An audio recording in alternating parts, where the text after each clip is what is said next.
chew bubblegum and kick ass. And I'm all out of bubble. Live exclusively for WCPT in Chicago, standing up and speaking out, here's Hal Sparks. Well, welcome to the show, and we will have a tenuous attempt at technology today. I have no doubt, since I am broadcasting live from Canada. I think that's how it's pronounced in Halifax. Yeah, hey Johnny, can you hear me? Are you there, buddy? Hello. I can hear you guys, so I hope all's going well. I'm here. I reconnected. That's what happens right when we get started. We're so excited to get started, and then it bumps me off and that kind of thing. So I'm going to call in to the show. This is me calling in to my own show again, which happens on occasion. That's all right. We're going to do it. We might have to do it live like this, and that's okay. That's all right. That's not a problem. If they answer, I suppose. Hey, everybody in the chat room. Welcome to the show. It's, hey there, it's Hal. Seeing Endgame with me tomorrow. Oh, I hear Johnny now. Oh, hey, look at that. Oh, look at it. And now I'm connected back on the regular line again. That's so funny. So we're doubling up.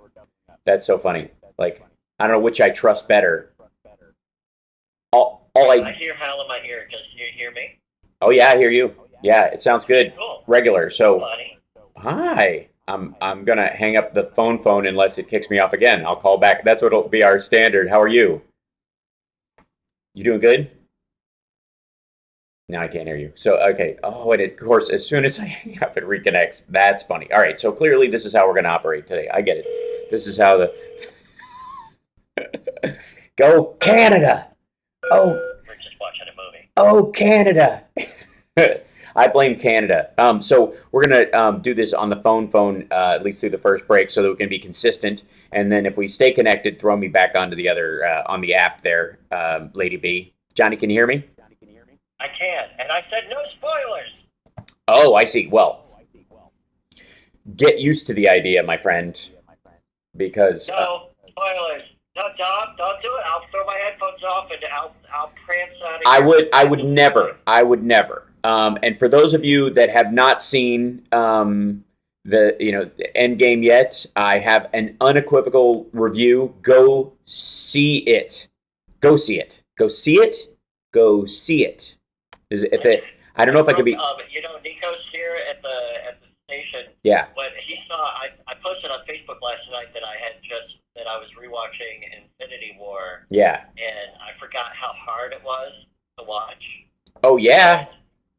And he kind of misread it and hoped that I had seen Endgame because he is dying to talk to someone about it. Oh, Nico and I could form a support group afterward because I've seen it. I'm up here in Halifax, Nova Scotia. I'm doing the Halifax Comedy Festival, and that's so sweet. I know. It's an ego thing. I only do festivals that are named after me.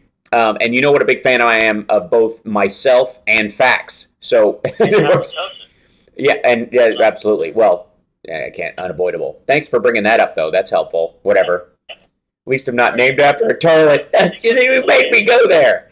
Nico's putting himself on the air here. All right, so. Yeah. So, Nico, say, welcome. Hello, people. Hello.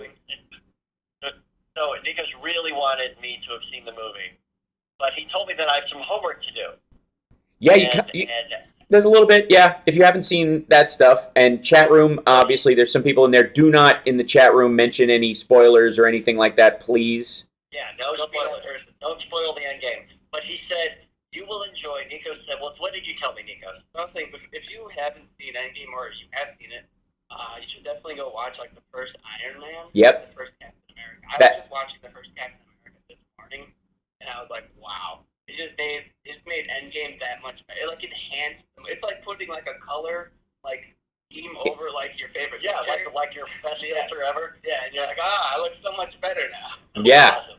Well, I'm very proficient in the first Iron Man. Yeah. It's just one of my favorites of all time. Well, have you seen the Captain America: The First Avenger? Yeah, only once. So I've just bought it. Watch it again. Prime, and I'm going to go home and It is my favorite solo. It did not start out that way, but it is my favorite solo Marvel film. And I only say that now because I have now seen Endgame. Iron Man is my favorite. Yeah. Well, it was mine initially too, and I didn't care for Captain America when it first came out. It just didn't hit in the right spot. But then rewatching it, like I had an all new appreciation of it. Probably after Winter Soldier. This is so nerdy. I think this is by the way, folks that are listening out there in Chicago and elsewhere. This is what life will be like after Trump. This is what we'll all go back to being able to talk. Talking about things that bring joy. Right.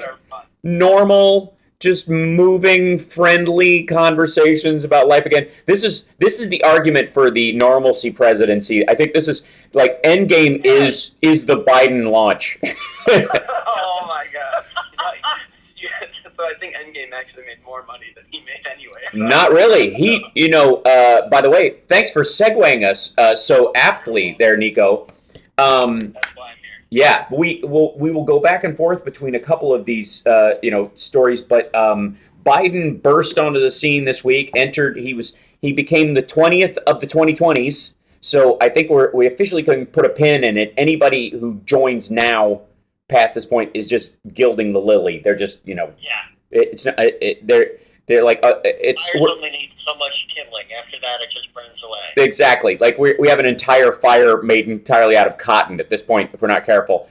So, but in his launch, he made more in 24 hours than any other candidate, and it was from 96,000 plus individual donors.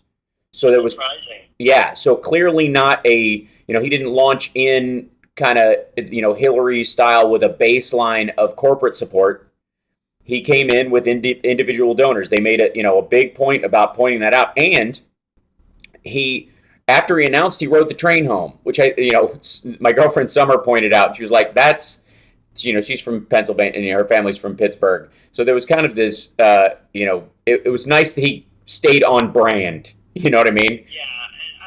I don't know a ton about Biden and his history. I know that I liked him with Obama, and if he ends up being the nominee, I would have absolutely zero hesitation voting for him. Well, you know what? What group? There's a lot of excitement around other candidates. You know what? Curiously, you know what group you share that feeling with? And I feel like I want to tease this for the next block. The support for Biden, considering that we now have the most diverse presidential field running in the history of politics, much less the Democratic Party. The support that put him over the top, minorities and old people are are the main reason why Joe Biden got pushed so quickly to the front. And that would be counterintuitive to how you think the narrative is being told in most of your kind of standard punditry. That here's the old white guy running, but the majority of his support comes from, and this is a part of a statistic we were talking about a couple of weeks ago, wherein when you look at the field and you go, okay, we have this diverse field, and that's been a great focus, certainly around, the 2018 victory, that was definitely a major point in that. But when you look at the breakdown of how Democrats identify from, liberal to moderate to conservative within that, the majority of the conservative identifying Democrats are minorities. The self-identifying conservative Democrats, the majority of those people are black or Hispanic, largely. And a huge portion of those, 40%, 40 out of 60, like no other Democratic candidate right now comes close. 40% of black Democratic voters polled are going for Biden right out of the gate. And so the narrative that that because we have this amazingly diverse field, that this is about a candidacy of reflectivity, you know, of like people only voting for the person they see that represents them. A good majority of, you know, by 40%. This is significant because at this point in the race, a lot of it, you know, you don't even get, you know, everybody else. Sanders gets 19% in that poll, you know, of that particular group, and nobody else even gets above single digits. That's an amazing statistic right now, and indicative of there is this sort of punditry level view of reality, and you know, almost a what I would call the social media reality versus the one-to-one personal reality that's going on. And that's going to be something to watch in this Democratic field. Now, he is not like Rolling Stone currently lists Sanders and Harris as the front runners because their article about it came out the day before he launched or whatever, before his actual fundraising came in, and they were using fundraising as a marker for that. And since he was still charting at fifth, even with no money, because of his impact, because of how much their polls reflected how, you know, positively they were reflecting on him. And yes, the chat room is reminding me that it is indeed early, and that's, you know, no surprise. And by the way, Hal Vickery, thank you very much for the super chat. Thank you very much.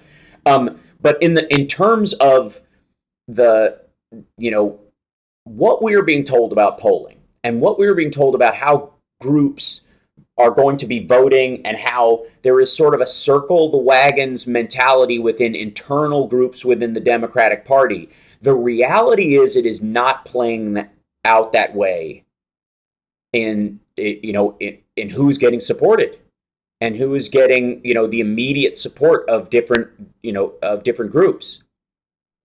Biden has the highest favorability rating across all of them.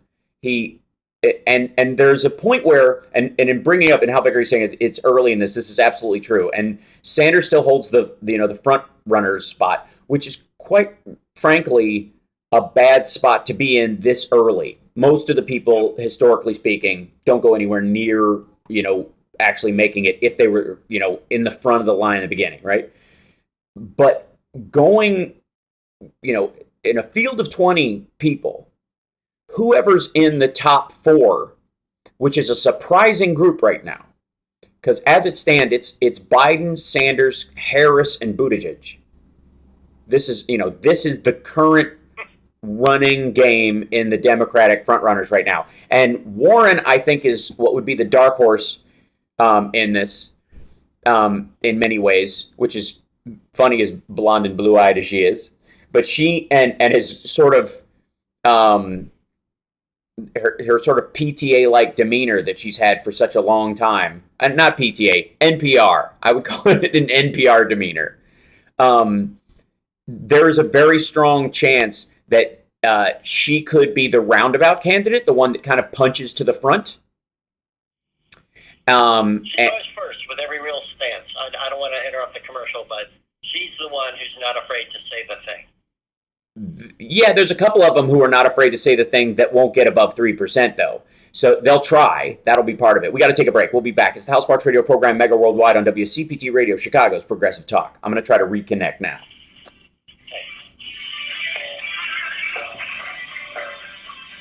So chat room, I don't know if you can hear Johnny at all. I'm just kind of holding the phone close to where I am, but we shall see what we shall see. This is giving me the connecting, the yellow connecting. It drives me crazy. Why can this not just be easier, you crazy pants thing? It's maddening. Frankly, I don't understand.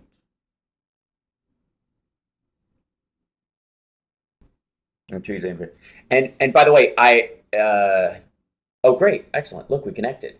See, it seems to hold on for a little bit, and then it reconnects. Like it gets just you know. Right.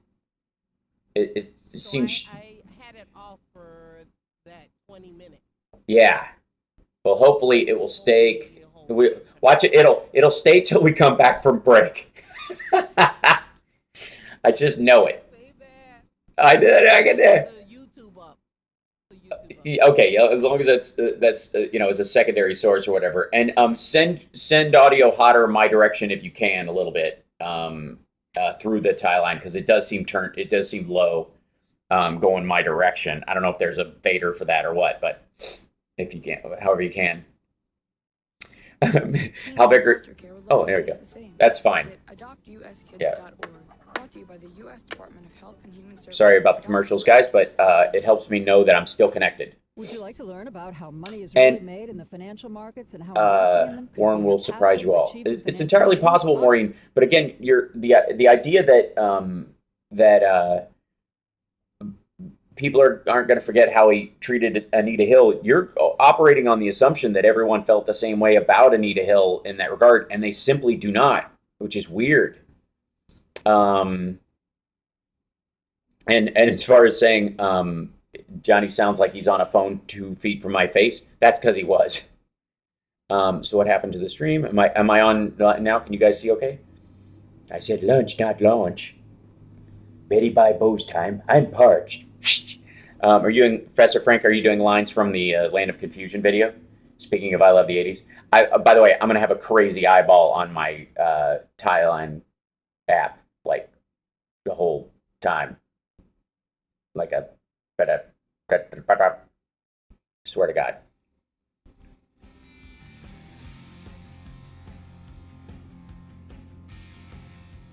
The nice thing about this, Host of the Doris Davenport Show, all local, all the time.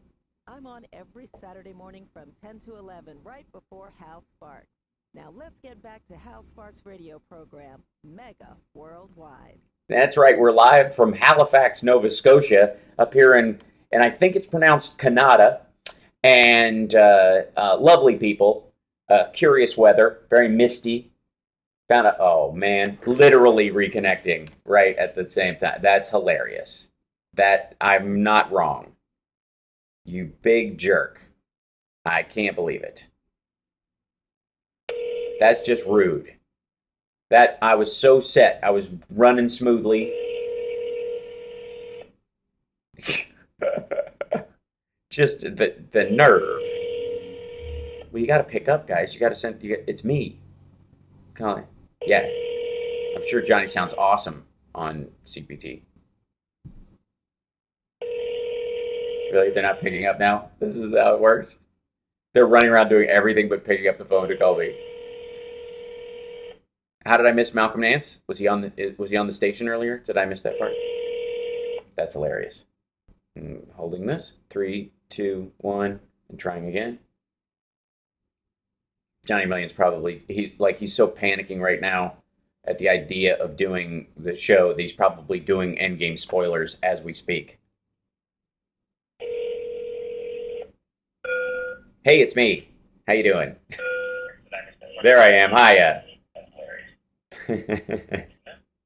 Oh yeah, forget you guys are jumping to the YouTube channel where, by the way, sound is perfectly good most of the time. Curiously enough, it's maddening. Johnny Million, are you here? Can you hear me all right? Yeah. Yeah. Dagnabbit. So, Gosh, I hate that. I know, it drives me mad as well, but, I love you, and you're here, and that's all that matters. We have bigger fish to fry. When you're here on my lap. It's much better. Yeah, when we can do our ventriloquist show. At least that's how I refer to it. Just as long as it's a hand. So, and thank you, Amos, in the chat room for your super chat. Bless you so much. And thanks everybody for, we are now at, I think, we got 26 Patreon subscribers now. That's considering when I started this push to try and help out the show and get us some Patreon subscribers, we had 6. That's awesome. And I thank the chat room largely for that and for joining in on that. You guys are amazing. So, now let's, after we've kind of cleared the whole Biden entering the race, kind of putting a pin in the 2020 Democrats at this point. I really think, and I think maybe his strategy was, if you're not first, be last, because 20 is the last person they will take seriously. You know what I mean? I think a lot of people will think that if you didn't join by now, the joining that you are doing is a criticism of the rest. you're not joining because it's your turn to run and it means something. Thank you, Tom. Tom Hebert is super chatting from Canada while I'm in Canada. There's something beautiful about that. But in Biden becoming the 20th, by not being the first, by being the last, I think this rounds out the field and sets us up for how this is going to shake out. Now, there may be, there are rules about how you're going to get on the debate stage as far as volume of people, and there may be some surprise people who are able to do that. I think Marianne Williamson, who you guys may or may not know, I worked with all during the 90s, and I love very dearly. I was around when her, basically, being the dad figure in the household with her daughter Emma occasionally. It was just a really awesome experience. And I think with her book reach and her and the fact that Oprah likes her, there's some reach there that might put her on the debate stage in a way that would surprise people. Do I see that as resulting in an actual push to the front of the pack? I don't. But this is something, Johnny Million, I'm curious from your point of view, if there's going to be a force accelerator of the Obama strategy of making Hillary Secretary of State, in terms of, Biden saying, I'm only running once. I'm going to tee up whoever my VP is to run for 2 terms after that, so we can get 12 years out of this. That's clearly going to be their push.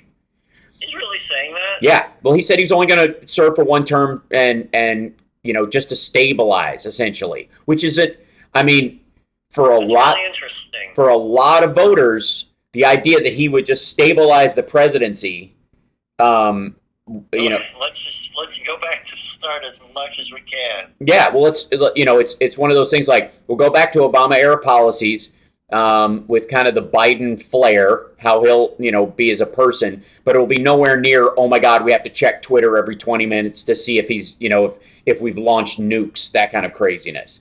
And seriously, it's friggin' exhausting every time I click my news app. Yeah.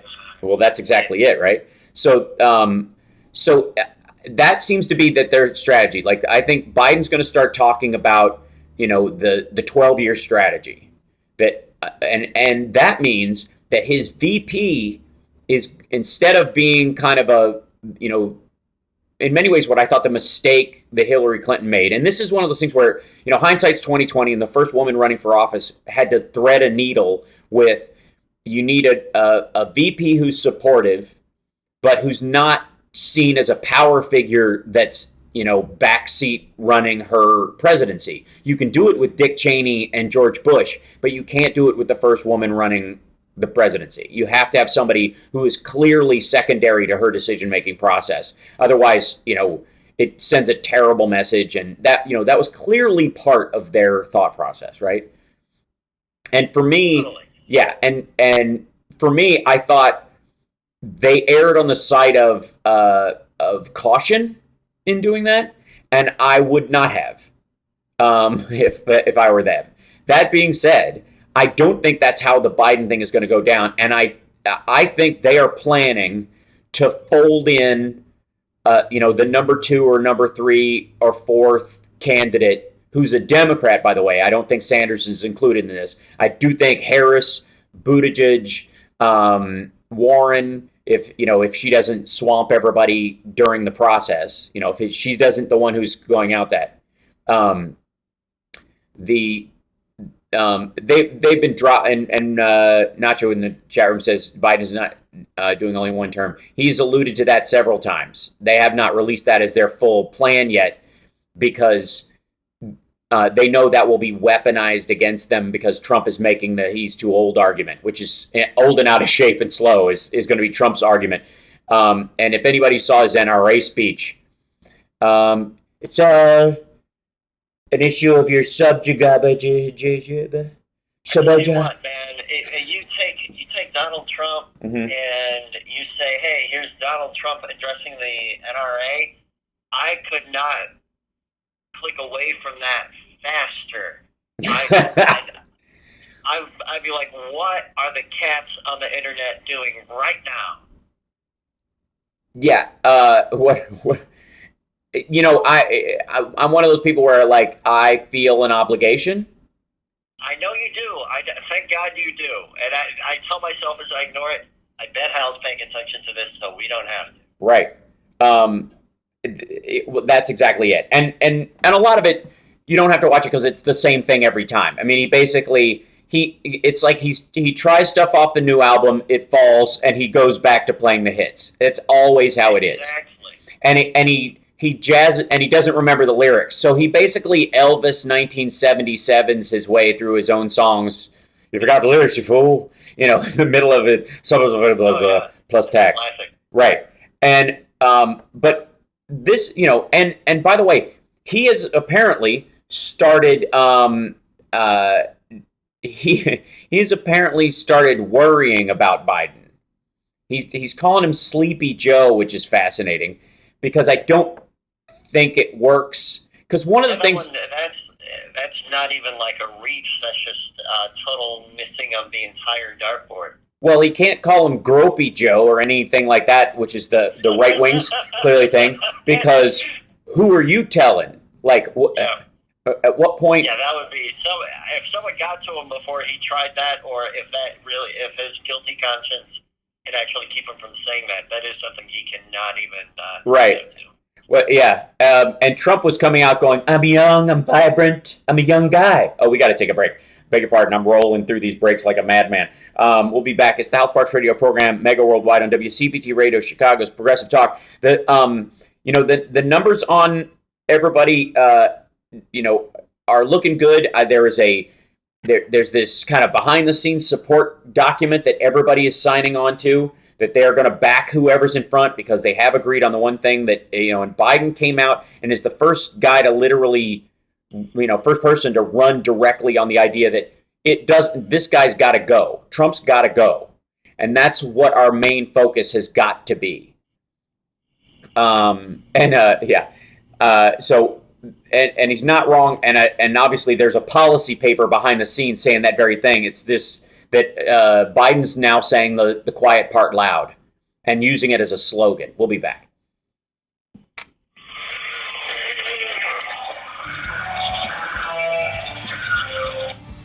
Look, that time it connected right away. Look at that. I go to commercial, and how does that work? How is it?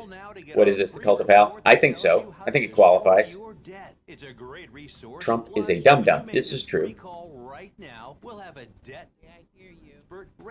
Yeah, I know. We're both so torn. Feel fortunate we have many great candidates. I agree, Craig. Thank you so much.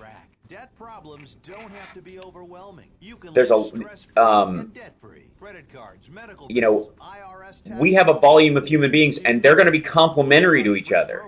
So you're absolutely right. It is something to be celebrated regularly. I'm going to,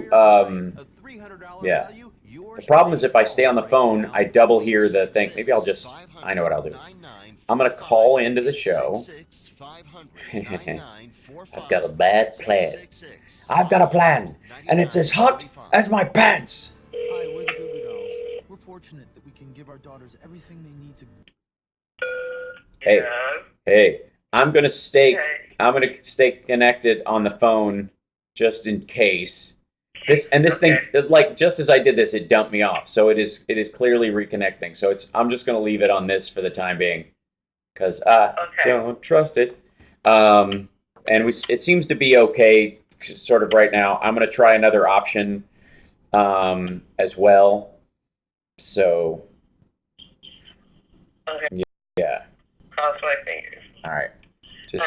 Just for safety's sake. Okay. And you got about 30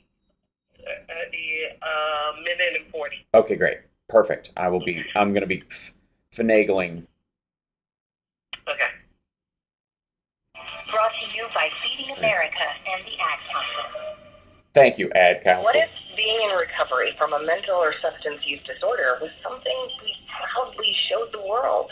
You might be surprised. Millions of people are in recovery, sharing hope, help, and support with family, friends, and community. Join the Voices for Recovery.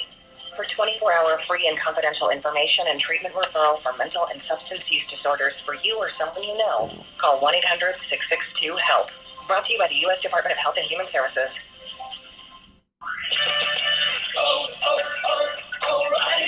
If your vehicle isn't stopping Auto like it farts. used to, visit All right, I'm O'Reilly working Auto on this. Parts and take advantage of the Elizabeth Warren is my primary candidate, but I will be voting in them in general if Warren doesn't make it. And I think that's a good policy to have. Here's the thing. You can go full in supporting your favorite candidate without ever having to undercut the others.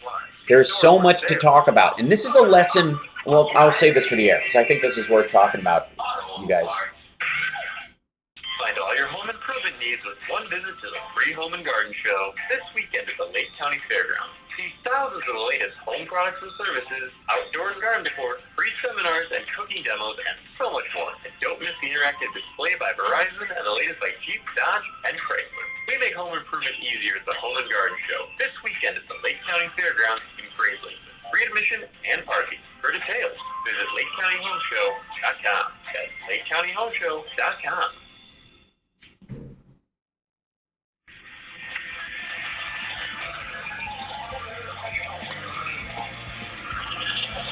Okay, I'm connected on the tie line right now. So this is how I'm going to operate this. I think I've got an idea. This is Tom Harmon, and you're listening to the Hal Sparks radio program, mega worldwide on Chicago's Progressive Talk, WCPT.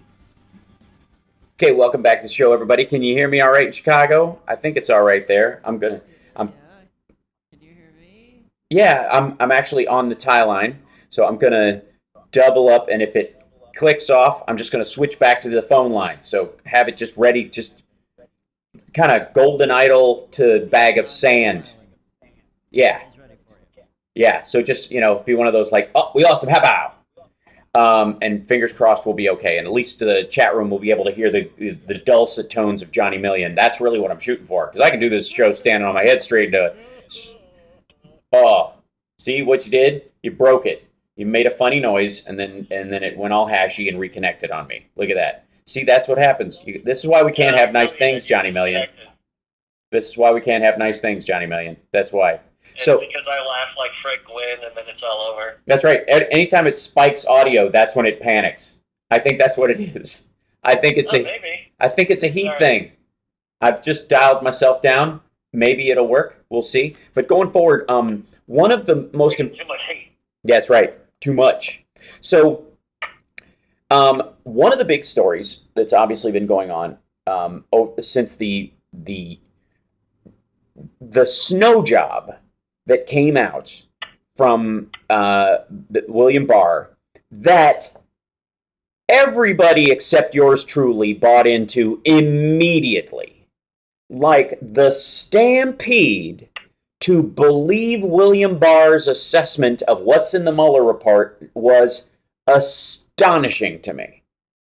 Like the number of people, like the fact that Ari Melber on MSNBC is doing specials about what's in the Mueller report, considering that literally within moments of the 4-page letter coming out, he was basically doing a wrap-up, well, that's the game, folks, monologue, going, hey, sometimes you just got to admit you were wrong and you lost and move on. Like literally that kind of a monologue.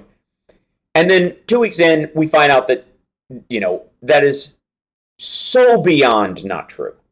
And that there is so much in the Mueller report, even in its redacted form, that points to direct violations of the law. That Judge Napolitano on Fox had to do a special segment basically convincing Fox viewers that they're wrong, that their man has been exonerated, that they're being sold a bill of goods, and that he has committed multiple chargeable crimes of obstruction of justice. That's on Fox. Did you happen to see that, dude? I saw a headline of it. Okay. That Judge Napolitano had to go against the grain and say, no. Well, it really is.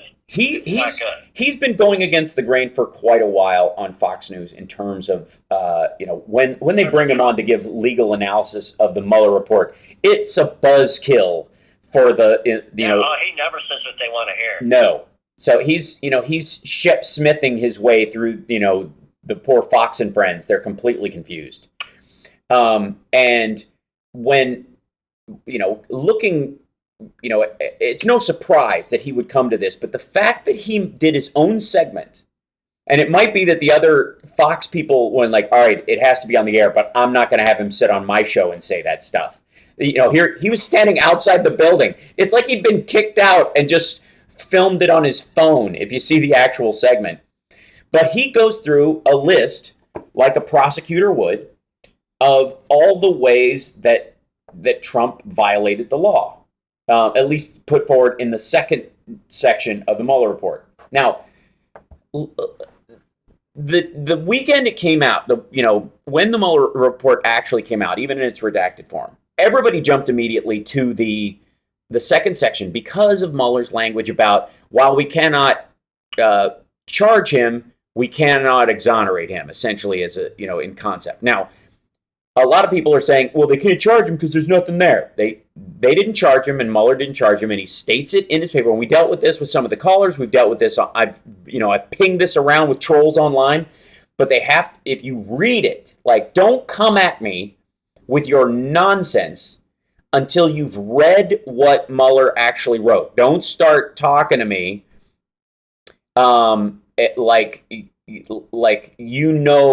the extent of the legal ramifications of what's going on and what Mueller meant and all that, if you haven't actually read the section. And the section in question especially is that we would charge him, but we know that you cannot fight an indictment, that since the president won't be indicted, a referral for criminal charges from this office would be effectively denying him the right to a speedy trial, because he would have to sit on this with that hanging over his presidency the entire time. So we leave it up to Congress, or to indict through impeachment process, essentially, or through the Department of Justice to determine that they will indict, which we know because of policy they will not, because Barr is running the DOJ based on that internal policy. So I will not offer those up. It's super simple.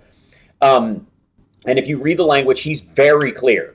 There's enough to charge this guy, but we can't make those charges because no indictment will come from those charges, which means if he fights it later, let's say the charges do get turned into an indictment in the future because of charges being laid, and the statute of limitations being what it is.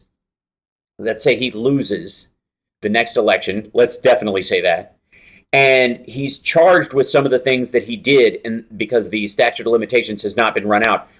The 2 years that those charges have been sitting over him without a direct indictment where they can rebut and start the process with his attorneys would effectively create a defense for the president that the jury pool is dead, that there is no one, because these charges have been sitting there for 2 years, without him being able to answer them in court, would create effectively a defense for him. You would accidentally create a defense against the charges for the president. And so Mueller basically states that in there. And if you think I'm wrong about it, read it. It's super clear. So over the last couple of weeks or so, the president has gone from no collusion, no obstruction, totally exonerates me, to, well, this is toilet paper anyways, and these guys were always against me, and Mueller's an angry Democrat. This is the best news, best day of my life in a long time, and now all of a sudden it's a bunch of lies. Everybody was backing him up on that too. And by the way, if you read it, if you even took a half an hour to start flipping through the pages, because you can play paragraph roulette with this thing and and find multiple crimes. It's not hard. And especially if you're looking for, beyond crimes, immoral behavior against the best interests of the country by the president. If you held an Obama standard that the Republicans would have, or a Clinton standard, or a Bill Clinton standard, or even a Reagan standard to the modern Republicans, he would fail on all fronts before we even got to the criminal aspect, right? Oh, yeah. So needless to say, this parade they were all planning, has fallen apart soundly. Well, over over the, obviously that started to sink in. The briefing that he was getting, and this is the problem with surrounding yourself with sycophants. I mean, I've always had a great experience with it, but in general, if you're in office, you want people who will contradict you now once in a while. Otherwise, you end up like Michael Jackson, a grown man wearing Halloween costumes in public. There's a, I want to go outside in my spaceman outfit. You can't wear your spaceman outfit. We're going to grandma's house. You're going to wear your real clothes. I want to wear my spaceman outfit. All right. We got to go. The car's running. That's the world that Donald Trump has constructed for himself. He you can't go out in public with your hair looking like that, Dad. What are you talking about? It's perfect. I don't want to hear from you. You're out. You sit in the back of the second limo. So, this is, and we're hopped up on another break as well, but I want to address the fact that the White House, when we come back, the White House has decided that their policy is going to be, we're not obeying any subpoena from Congress. No one in this administration, no one in this cabinet is going to talk to Congress. We are going to defy all subpoenas, which is both legally ridiculous, morally failing, obviously, but also already broken. They've already broke it. And I'll tell you how when we come back. It's the House Sparks Radio program, Mega Worldwide.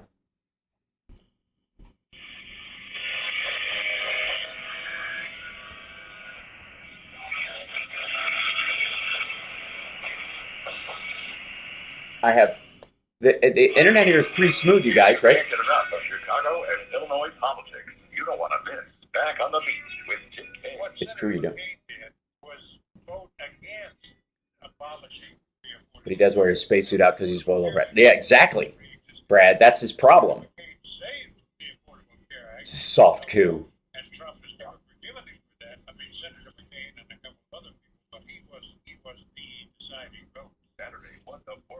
What is this?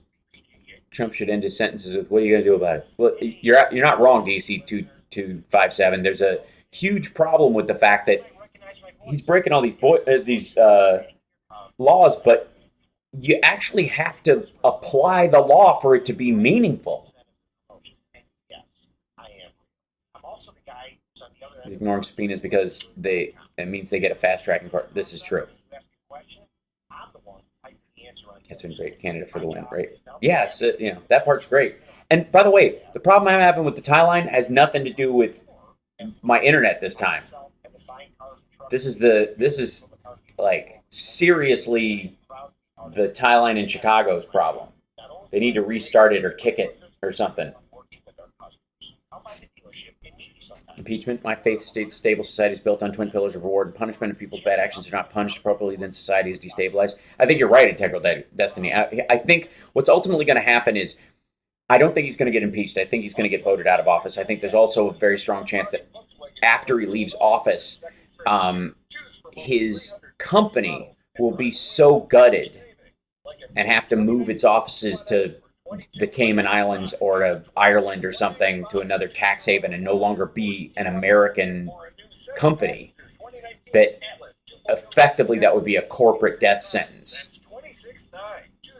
How the Democratic Party controlling the House is the first parent Trump has ever had. I would argue that is true, yes. Well said, Brad. Ollie North leaving the NRA thanks for cocaine weapons in unstable Central America. Yeah, totally. Well, and curiously enough, and we're going to talk about that in a bit, Matt, is this, William Barr being the guy who was recommending pardons for Oliver North in the first place. Like, everything new is old again. A link to Halifax from Low Selling Rock album.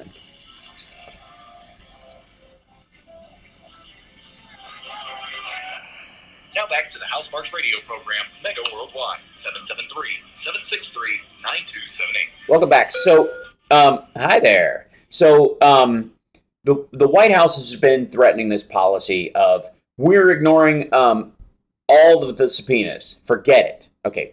First of all, legally untenable situation. The way innocent people do. Yeah, exactly. Because that's what you do. We've been as transparent as we possibly can. I mean, look at Barr's statement, for God's sakes. about the whole, the president fully cooperated. Okay, no one would make that assessment. That in and of itself is simply madness. That's just, that is crazy on every level. And thank you, Natalie. Holy smokes. I appreciate that for the super chat. That's terrific. Bless you. They're walking into a rake because effectively when they go into court, if they had made a nuanced argument at all, saying, well, the president has to be able to talk to his advisors openly, and these, we don't want to have to make an assertion of special, of privilege because it paints the White House in a bad light. So some of these people, we should be able to deny them going to speak before Congress in open session. They can speak on certain topics in closed session, but we're not going to be bad-mouthed and make it hard for us to go. And I don't want to give these guys any ideas, but they can't even lie right. So they're going to go into court having denied all of the subpoenas, right? Well, and that's 100% Trump, by the way, because his entire staff is trying to tell them, they're like, they're like the lawyer for Dennis Farina's character in Midnight Run, where he's like, I can't stand here and listen to this as an agent of the court. Stanley, if you say another word, I'm going to pick up this phone and I'm going to bury it in your head. There's that guy, the lawyer was always trying to find them a legal way around, so they could murder somebody, and yet was like, I can't be in the room when you say that stuff. Best role. Oh, it's amazing. Yeah, I mean, he's terrific in Snatch as well. But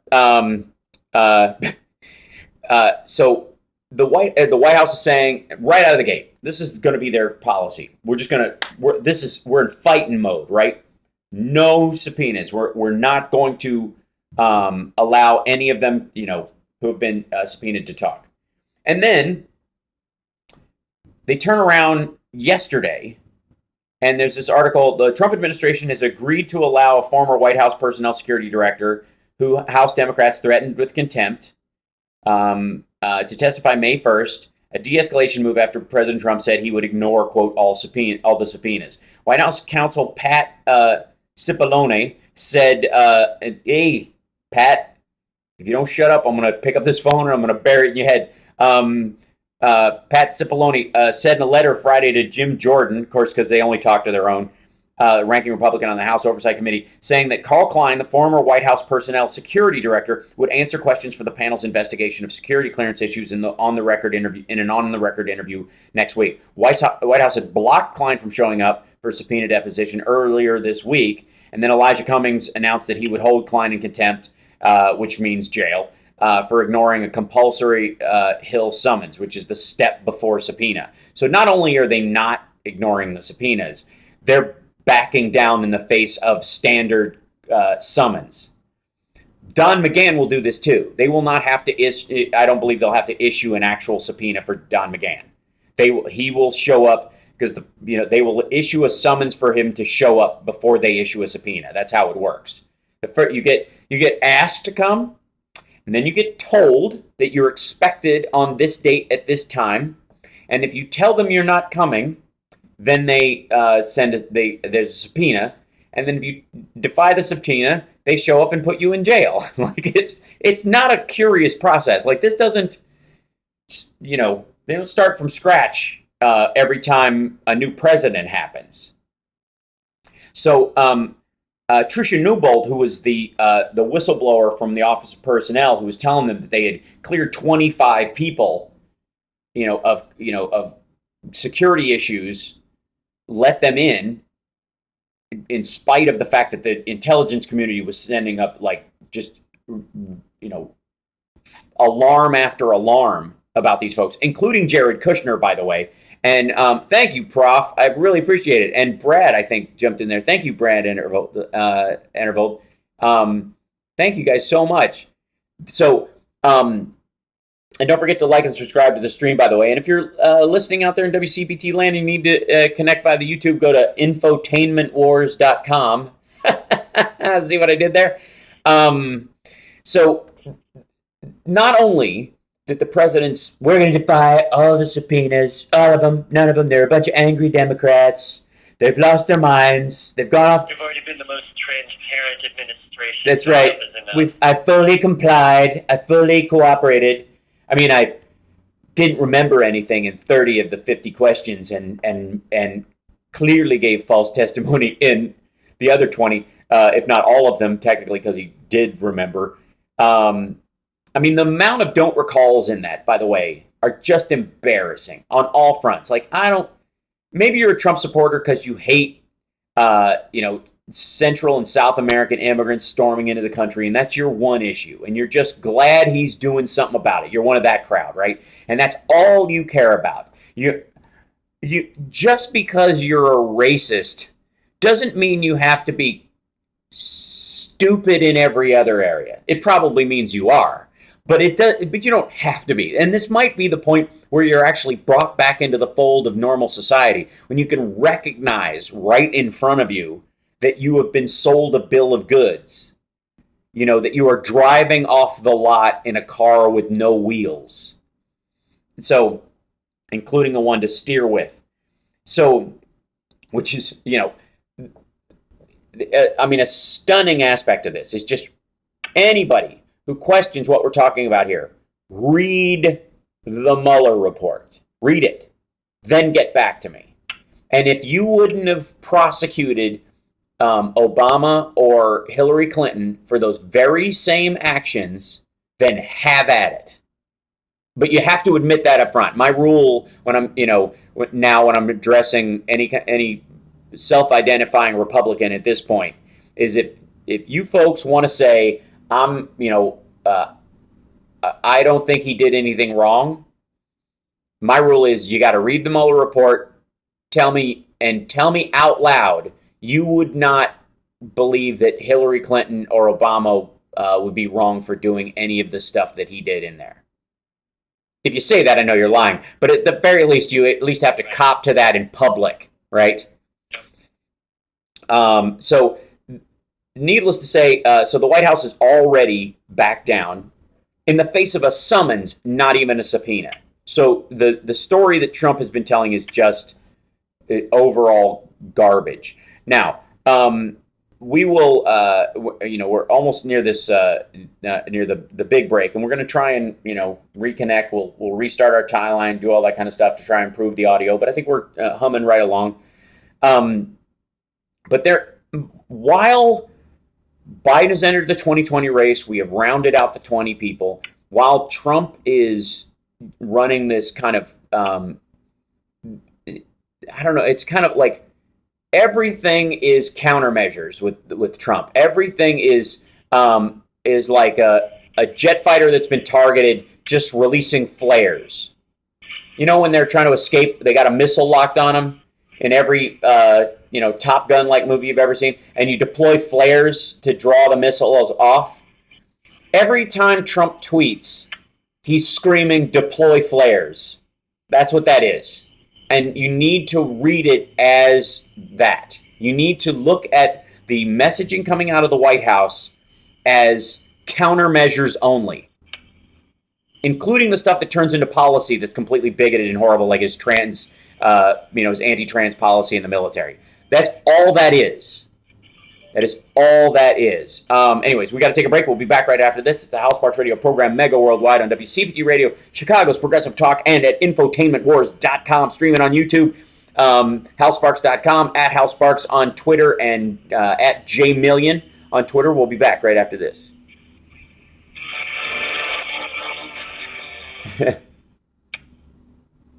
Yeah, in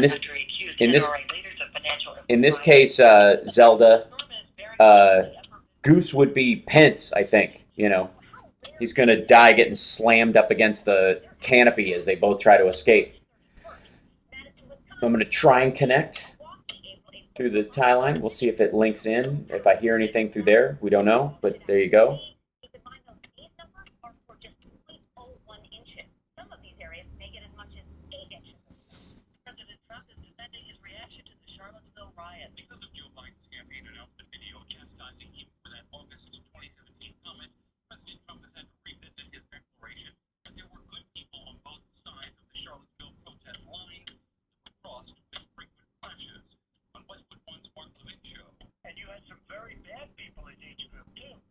yeah, that was the beginning of Antifa. That's when you first started hearing the word Antifa. Mm-hmm. I'm not sure you heard There you the go. name Antifa. Love Kenny Loggins.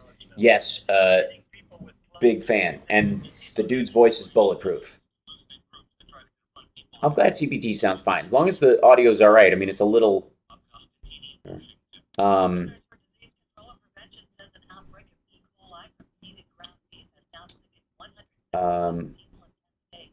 Sorry, Carrie, I missed the top of your story because I was talking. I'm going to roll back.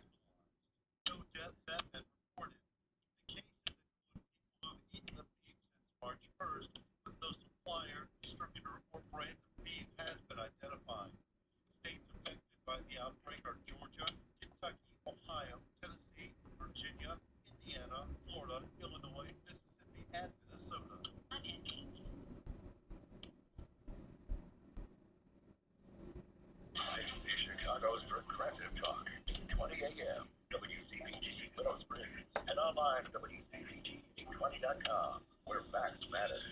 Field reporting did not reach the counterintelligence team investigating Russia at FBI headquarters until mid-September 2016, more than 7 weeks after the FBI opened the investigation. This is such easily provable stuff, right? Yeah, but facts aren't facts and just isn't true. It's right out of the Kremlin playbook. You're listening to WCPT 820 because facts matter.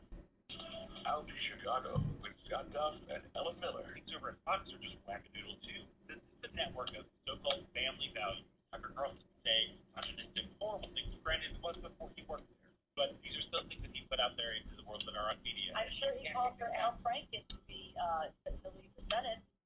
He did things, but was nothing compared to what, in my opinion, what Tucker Carlson said. 11 to 1 every Sunday. It's Chicago's only LGBTQ-focused radio show.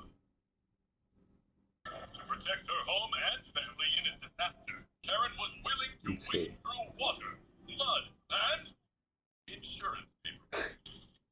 She's going to carry soup wherever you go, Nacho. That's brilliant. I'm trying to catch up in the chat. Beg your pardon. With ice cream soup. Yeah, lick the like button.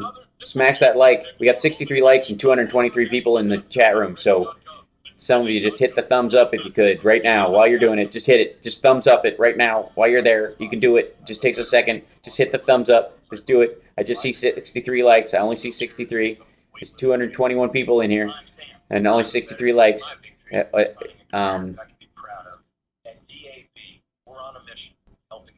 Carrie, I think they will leave quietly. I do think that the Trumps and Pences will leave that way because I do think they think there's a benefit beyond the presidency.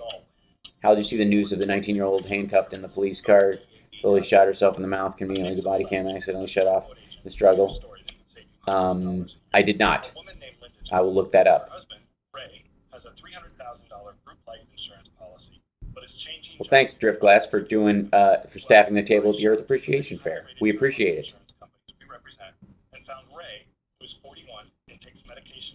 There you go. Look at it. There you go. Likes are popping up. 91. We got 91 now. I want to lick it again. We can only like a smash. Just like it. There you go. 98, 99. Here we go. We're getting close. 221 people viewing, 99 likes. What's happening? We can do better than that. Just hit it. Thumbs up. 100. There we go. Now we're doing it. Look at that. I'll go way back up. I had some sad news to report. Yes, I saw that. I looked it up about Dennis Wynn Maxwell. I'm very sorry to hear that. My I can't get into the sad news I got yesterday, but I'll talk to you guys after the show about it because if I go there, I'll stay there. But some of you may have seen the tweet that I sent out. One huge detriment for Trump in leaving the presidency is his exposure to criminal prosecution. This is true.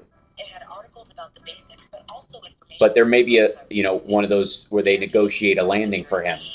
Like you won't go to jail, but your company shuts down and you can rebrand it as something else in 5 years and blah, blah, blah. And you can keep and you can do personal appearances and Fox will pay you to be there. Diabetes, high blood pressure, anxiety meds, everyone's on them. If you're a 50-year-old male, maybe with BP or even with type 2 diabetes, 20 seconds. Thank you. $200 a month. Smash the like, folks. 112. We got half the people in here have hit the like. You can do it. You can give me a thumbs down, too. That's okay. If you hate me, I get it. If you're just hanging out just because you're trolling and hanging around. Remember, Big Lou's like you. He's on meds, too. It's okay, can't stop lying if you're not.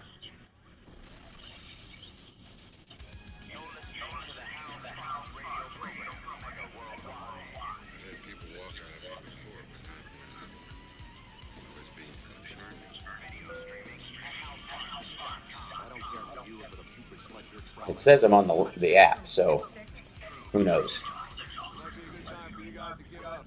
We're just going to double feed it for a moment here. Welcome back to the show, everybody. So there's obviously 20 Democrats running right now. I'm getting feedback in my ear from the app, which is weird, but I'll deal with it. Okay, so thank you everybody in the chat room who's joining us, by the way, at infotainmentwars.com, which is the quick link to the Hal Sparks YouTube channel. Please like and subscribe. Help support us there. Become a Patreon subscriber at patreon.com/Hal Sparks. It really helps the show. We went from 6 supporters to 26 in the last month, and that's really impressive. And we only need about 500 more for it to make a meaningful dent in how we put the show forward. But, we're getting there, That's no slouch. I mean, I literally have a 6-month goal for this, and I think we will actually get there to where we can start getting some better gear for the show. Anyways, so I can not have to worry about this anymore, that part of it. But I will say that YouTube is running smoothly and the audio is great there, and Johnny Million is with us, and I seem to be connected on the tie line right now, so you sound really smooth, Johnny. Are you there? Hey, hooray! So, there is while all of this has been going on with, people announcing, with Buttigieg surging, Sanders effectively holding strong with a good portion of his support from last time, but sort of stagnating, almost finding himself in a Trump world where he's not winning over new people. He and Trump share a couple of things. And in one of the big ones is that he seems to confine himself to a very specific voter base, and it doesn't seem to expand. And it's in the case of Sanders, it's actually it's contracted since last time a little bit statistically. Doesn't mean it can't grow over the course of it. And obviously, this is early in the campaign, but that's there doesn't seem to be a lot of trying to reach past the central part of it. His core followers, and again, not a way that you will win the presidency. You have to go beyond that. Donald Trump had a perfect Russian storm that was worked once, but he lost by 3 million votes, and he's not going to get Pennsylvania, and he's not going to get Wisconsin or Michigan again. That whole I'm going to give it a shot, I'm going to roll the dice, see if he can drain the swamp nonsense. There's enough of the people who bought that line of BS the first time who immediately had buyer's remorse and are now regretting it full time. So, yeah. Say again?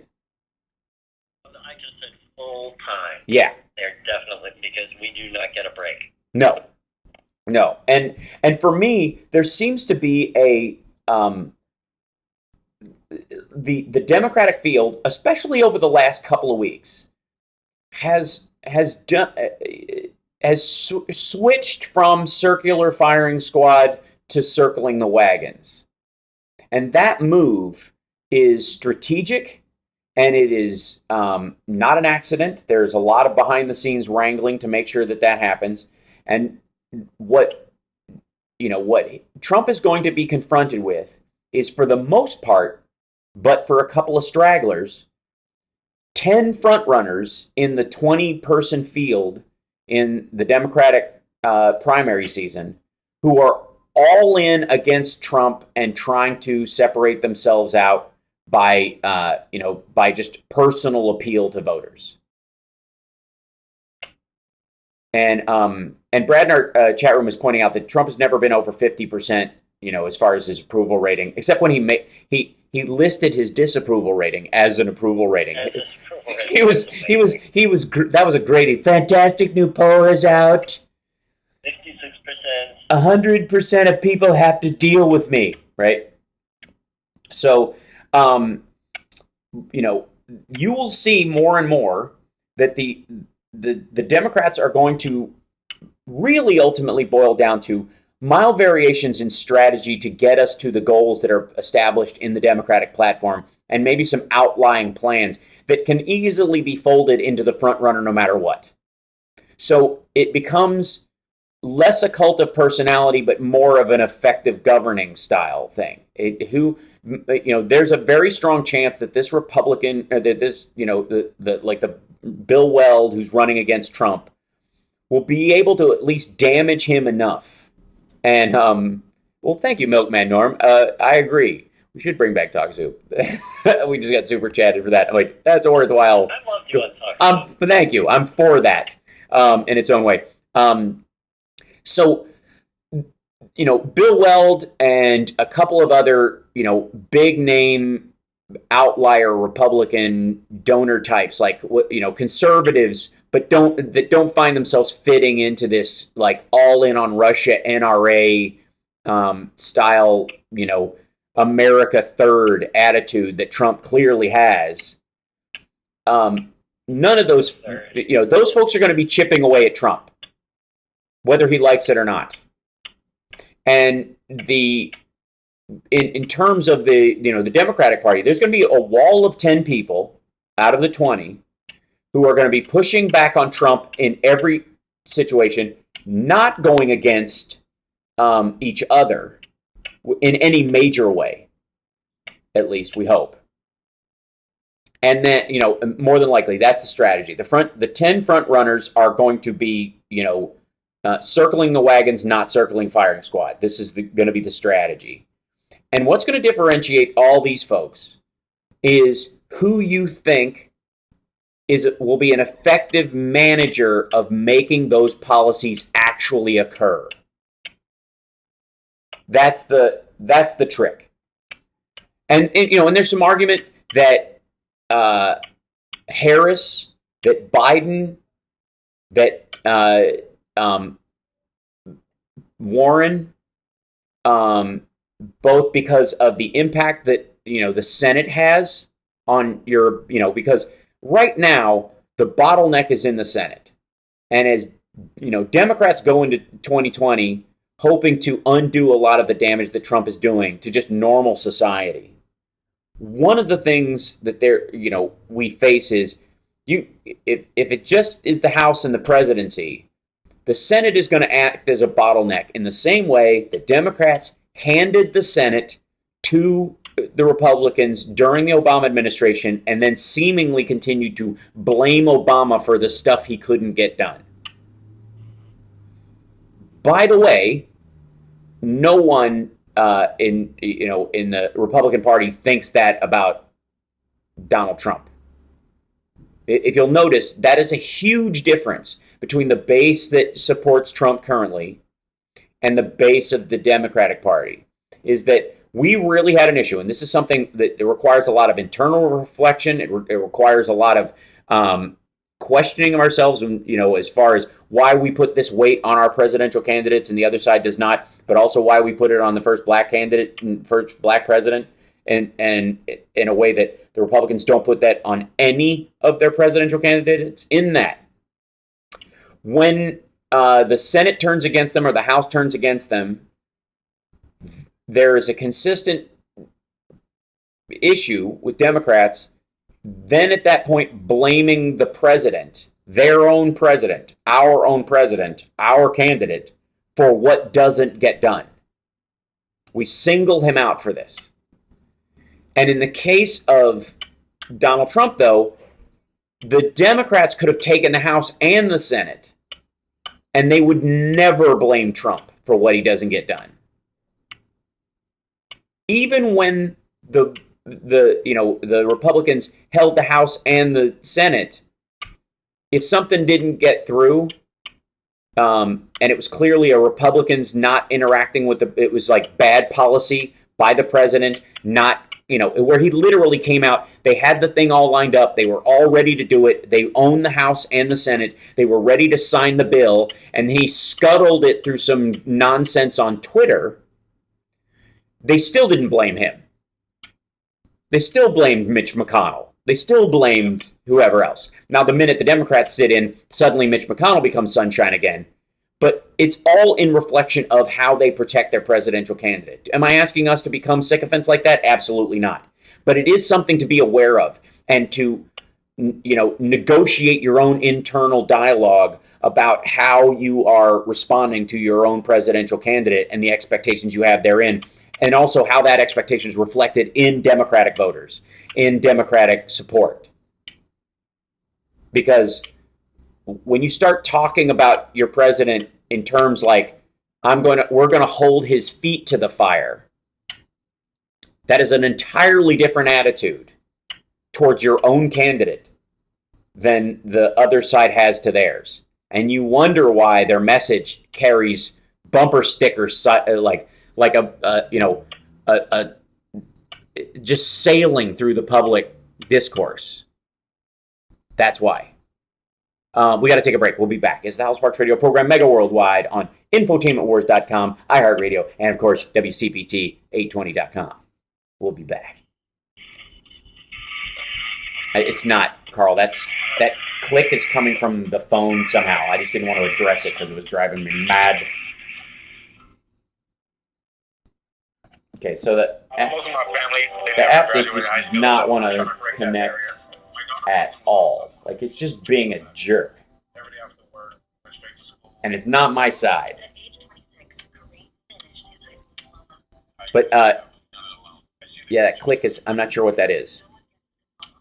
I'm hanging up and calling back Chicago just because I'm hearing a weird click that happens. I'm maybe try to eliminate it.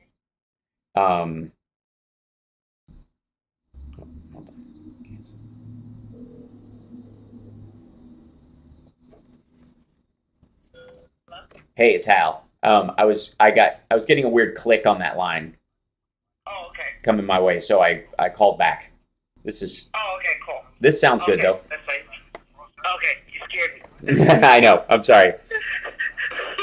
Hold on. Oh, is everything failing? What the hell? Right. I know. I just emailed the engineer because he had it fixed last month. I saw it during the week. It was doing the same thing, kept dropping it. He took a look at it. He fixed it for a minute. Well, here's the problem. The Tie-Line folks have not updated this app in a year. In more than a year. Because it's set 2017 was the last official update. Like, I keep checking because it usually sneaks up on me right as I'm doing the show. And I'm like, oh no, an update. And I recognize I hadn't done that in ages. So I was like, I should just check and make sure that, we've updated the OS for all these devices so many times, but that hasn't updated. I think they're leaving it hanging on the vine, and I think we have to find it. We're going to have to find another source to get there, even if it's a VoIP website as a backup, because I can do that too. I can take the audio that's going to YouTube and run it entirely internal to my computer and hear you guys without ever having to go outside the computer to an app or anything if the streaming is working fine. If we use VoIP, a website or something. And since we're using YouTube half the time anyways. You said VoIP? VoIP. Yeah, voice over IP. He'll know what it is. Voice over IP. Yeah, IP, yeah. You know what? We should test that during the week. And I would love to. There's a couple of options. We'll set a time aside, and you and I will do that sometime this week. How about that? Yeah, please. Yeah, because this is. I don't want you running back and forth between two rooms nonstop the entire time while we're trying to do the show. We love you, Lady P. We like you in the room.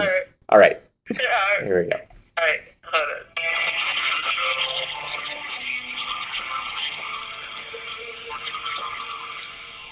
Now back to the House Sparks radio program, Mega Worldwide, 773-763-9278. So yeah, here we are. I think it sounds much better. And thank you, Carl, in our chat room is chiming in for technical support during our discussion during the break.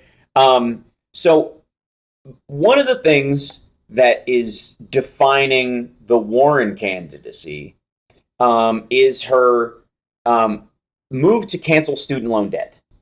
And there's been both support and pushback on that from multiple quarters. And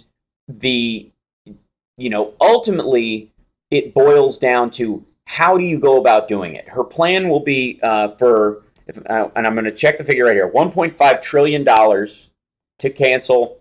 There's $1.5 trillion in outstanding student debt.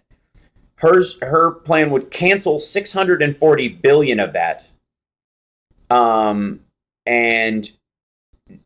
do as a one-time clearance of student debt for 75% of borrowers, and then some relief for 42 million Americans, which would cancel 640 billion of that.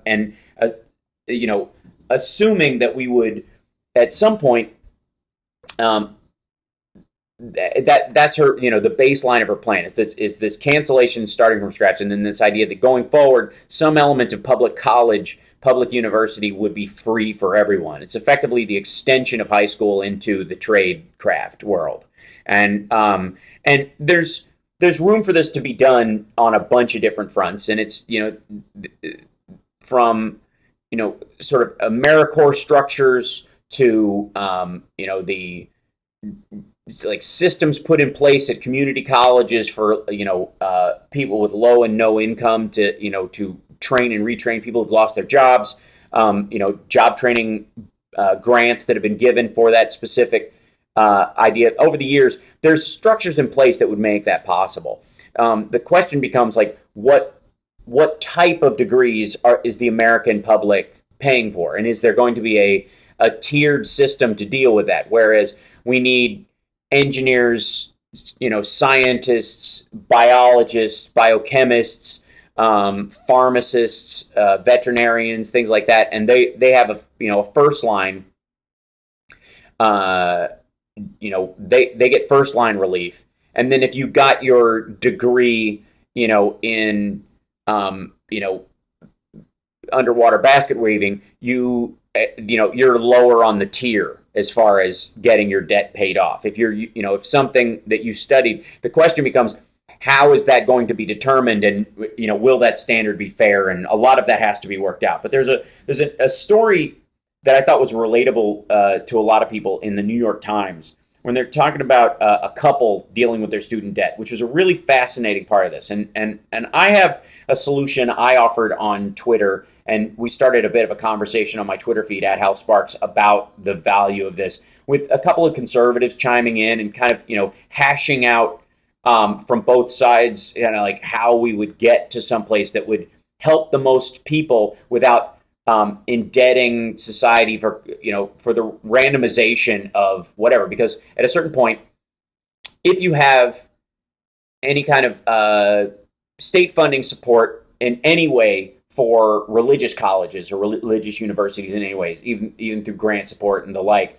what ultimately you have is, if you set up a plan where everyone's college debt is paid off, at some point there's a legal basis wherein Scientology University cranks up, and then suddenly you're paying for every degree there. That's the slippery slope that a lot of this is concerned about, and it's reasonable to think about that. You just have to craft the policy so that it makes sense, right? But they were talking about this couple, and their situation is stark in how this needs to be handled. So for Samantha Morgan and her husband Justin, the plan would be life-changing when they erasing the debt. Anyways, he will come based repayment plan. Your monthly payment is so low that you're not paying your loans because interest accrues so fast. And my loan has actually gotten bigger. So what happens is, if you have half measures become a real problem in this circumstance, because one of the things that really helps in a lot of other countries is the idea that you could repay based on your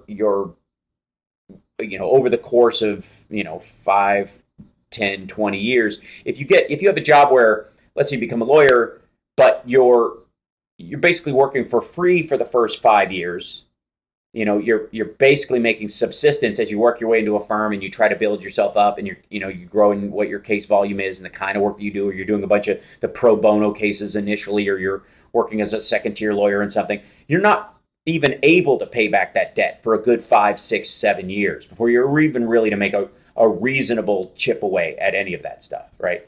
So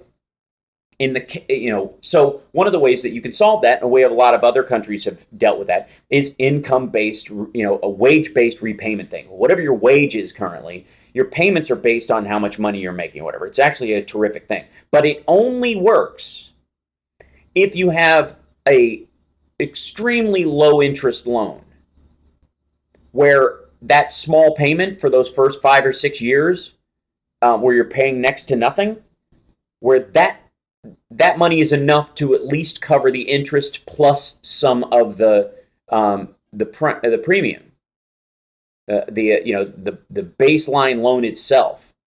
So, and in their case, it clearly isn't. She goes, your monthly payment is so low that you're not making your loans because interest accrues so fast. Ms. Morgan, 30 years old, said, my loan has actually gotten bigger.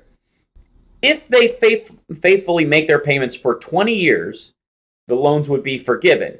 The couple, who have a 3-year-old son, said they could not afford to buy a house and were reluctant to have another child, in part because of their debt burden. The Morgans are precisely the kind of people that Ms. Warren's proposal is meant to help, but one criticism of the plan and other candidates' ideas to eliminate college tuition or student debt is that it would benefit some on the road to becoming doctors, lawyers, and other well-paid professionals. The Warren campaign said that the plan was designed to both capture a wide swath of borrowers and to target those who needed the most. Its payouts are progressive, canceling up to $50,000 for every person with a household income under $100,000, which the thing is, if you're going to, you might eventually become a very wealthy doctor, and part of your investment in that, in getting that loan and paying it off, and the fact that you're wealthy later, having that forgiven acts as effectively an unfair tax break that other people don't get. You get an unfair advantage over everyone else because you chose a career that pays off big but pays off later. Continuing, it says, but gradually declining for households with incomes up to $250,000. The problem with that is that if you have one of those jobs where, again, it pays off later, which is where most people accrue the biggest debt, you would effectively erase that chunk before you got to that tier where you were actually making that level of money.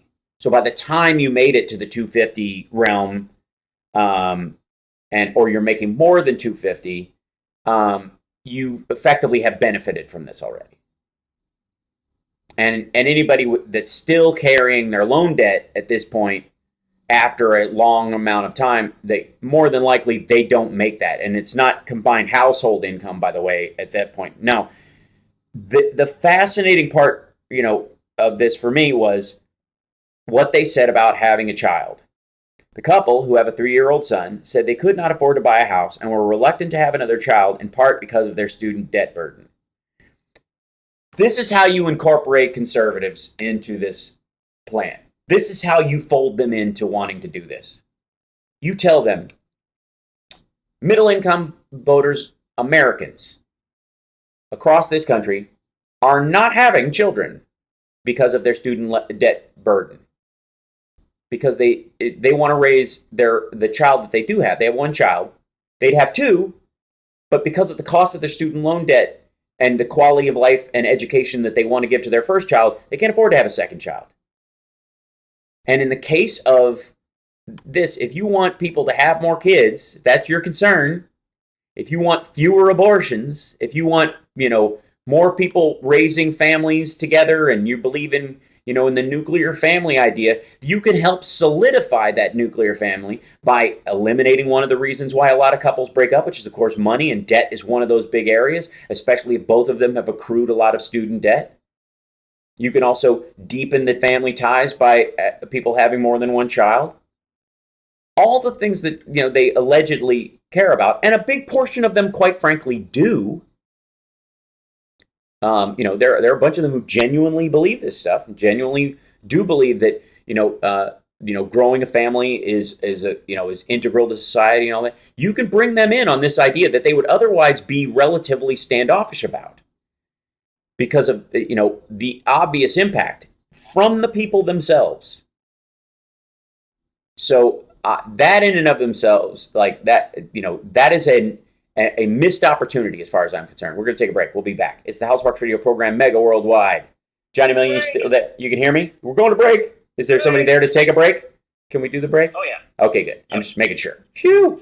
I can never tell. I can't, the next step, we get enough Patreon subscribers, I'm going to have a camera in that studio so I can see you and pipe it through my stream. And we're going to have another device that we can count on that the audio is better. But, what's important, I want to see you first. We'll be back right after this.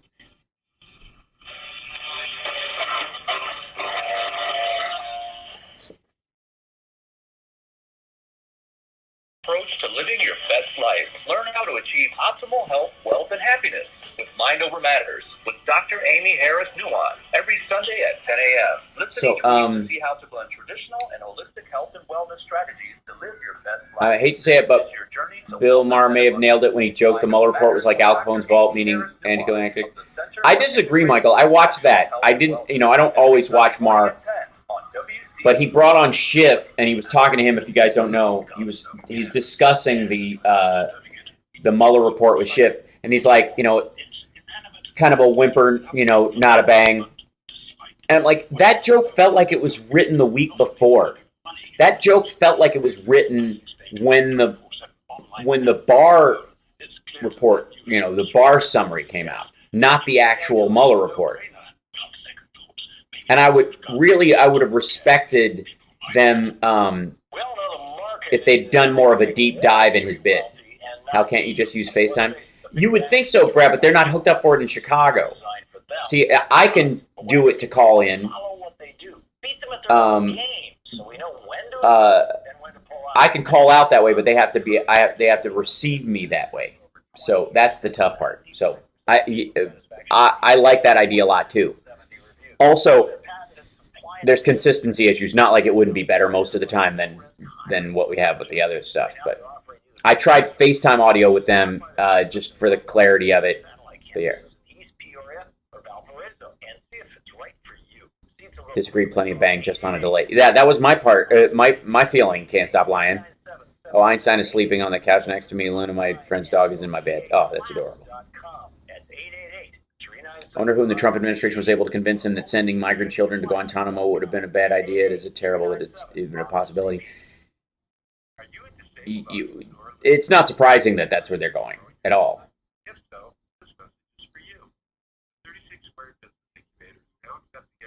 Or the market-based argument that SLD is going to drastically change the effect real estate markets in the near future. Swalwell is fantastic. He's a good man. He's a great politician. He's very smart. Again, it's one of those situations where I think that whoever the front runner is should be in a group conversation to force accelerate the concept that was behind putting Hillary Clinton as Secretary of State, where you're like, Warren, Consumer Financial Protection Bureau, Swalwell, National Security Advisor, because he's on intelligence, Harris, DOJ. If you don't want to take them out of the Senate, that's one of the issues. But that would be the goal. I'm probably okay to have one more drink before I drive home. Probably okay. I open the window and stay alert. Probably okay as well. Just you're going, okay, so Bernie's not a Democrat. Okay, fine. He's an activist proposing ideas that would help everyone. That's true, but Evernham, he all he has to do is just be a Democrat. Just stay a Democrat. I would have been fine with him if he had joined and stayed. But the fact that he left after last time and then came back and wants to run again as a Democrat, I think it's just an issue. It's just a real issue for me. How's YouTube? All right, just switch the video camera to the person that's talking. That's cool, Brad. Welcome back to the show. Mega Worldwide. What is what? Oh, yes. Mega Worldwide. Mm-hmm. We should get him to... I actually like him when he does it. It's actually quite charming. By the way, while people are going, I'm not sure if there's personality issues I have with some of the 20, and I don't know if his policy goes far enough. It's, I like that he's for the ACA, but we need to go all in for Medicare for all. And if they're not willing to commit to that, and you must sign on to the Green New Deal word for word. If you try to vary at all from the party line, then you're out. I don't trust you. Like all that stuff happening. Meanwhile, Donald Trump is president, and 700 people have been quarantined for measles at 2 California universities because, like, while this week Trump all of a sudden is like, get your shots, folks. He ran for years on like, vaccines cause autism. What's going on? What the hell is going on? And his followers, because of him being in office and because of the nonsense that he spouts, have felt emboldened to support this belief system that you shouldn't get vaccinated, which, for the record, is madness, by the way. Not even buy a Victrola needle? Yeah, right. Yeah. It's not. It's a phonograph. If you're going with the Marx Brothers, you haven't stopped talking since I got here. You must have been vaccinated with a phonograph needle. Yeah. That's don't get me started on the actual on Groucho. Let's be completely honest. So, report from the New York Times: more than 700 students and staff members at 2 California universities were under quarantine on Friday, an increase of about 400 from the day before, as officials continued steps to curb the potential spread of measles after an outbreak was declared in Los Angeles County. And by the way, bubonic plague has also come back to the streets of Los Angeles. Yes, largely because it's spreading through the homeless community there. And that's another story for another day. Like the steps Los Angeles as a county needs to take care of, and the state itself needs to work on there is a Herculean task, anyways. And again, one of the reasons why L.A. versus Chicago or New York has such a difficult homeless issue on a lot of fronts is obviously socioeconomic, but also because the homeless survive in the climate in Southern California, whereas they do not make it through the winter in a lot of cases in New York and Chicago, especially if they're the mentally ill or drug addicts in an acute period of their addiction, and as opposed to a maintenance period. And it is an ongoing concern. It is something we have ceased to address. When you and I were young, Johnny, they used to have comic relief to deal with homelessness. Now we have kind of ignored it. I think there's a bigger conversation that needs to happen around homelessness. That while homelessness can be addressed, calling people the homeless or acting as if the homeless are a tribe or group you can refer to in mass, as opposed to tens of thousands of individuals with really individual problems and sort of strategically tiered levels of intervention that can go to them. Some who have just slipped through the cracks and need to be buoyed into regular society. Some who need, direct medical intervention. This is a huge Herculean effort that is required. This is a moonshot, and homelessness itself is a moonshot that the United States could be working on. We have left it to the side, and our way of dealing with it, sadly enough, right now, is fighting for the rights of the homeless to not be interrupted in being homeless before fighting for their right to have interventions that actually help them.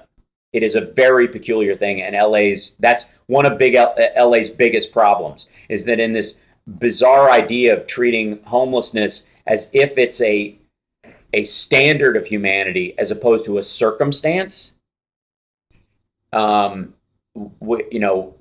as if homelessness itself is an identity that cannot be violated like other identities that we have been seeking to support.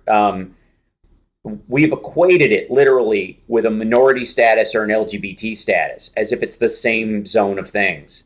That being homeless, don't criminalize the homelessness like you would criminalize, like it's the same as don't ask, don't tell, or those kind of things.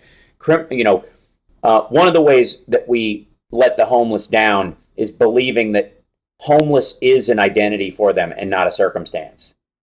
And that has to be a retooling of that message. I can't stress that strongly enough. Homeless is not a tribe. The homeless are not a group. It is a circumstance human beings find themselves in. And that in and of itself is the most difficult aspect of it. So, anyways, that's another rant, and that is certainly, again, that is your argument for having, people in office who want to govern, who want and care about proper management. And that's, you wouldn't hire a babysitter who hates kids. I don't know why people elect Republicans. I hate government, and government can't do anything right. Elect me and I'll show you how right I am. That's effectively the Republican slogan. That is effectively what every Republican is telling you. The government, basically, I don't believe in the U.S. government, so let me inside it and I will sabotage it. This has been mission accomplished. Yeah.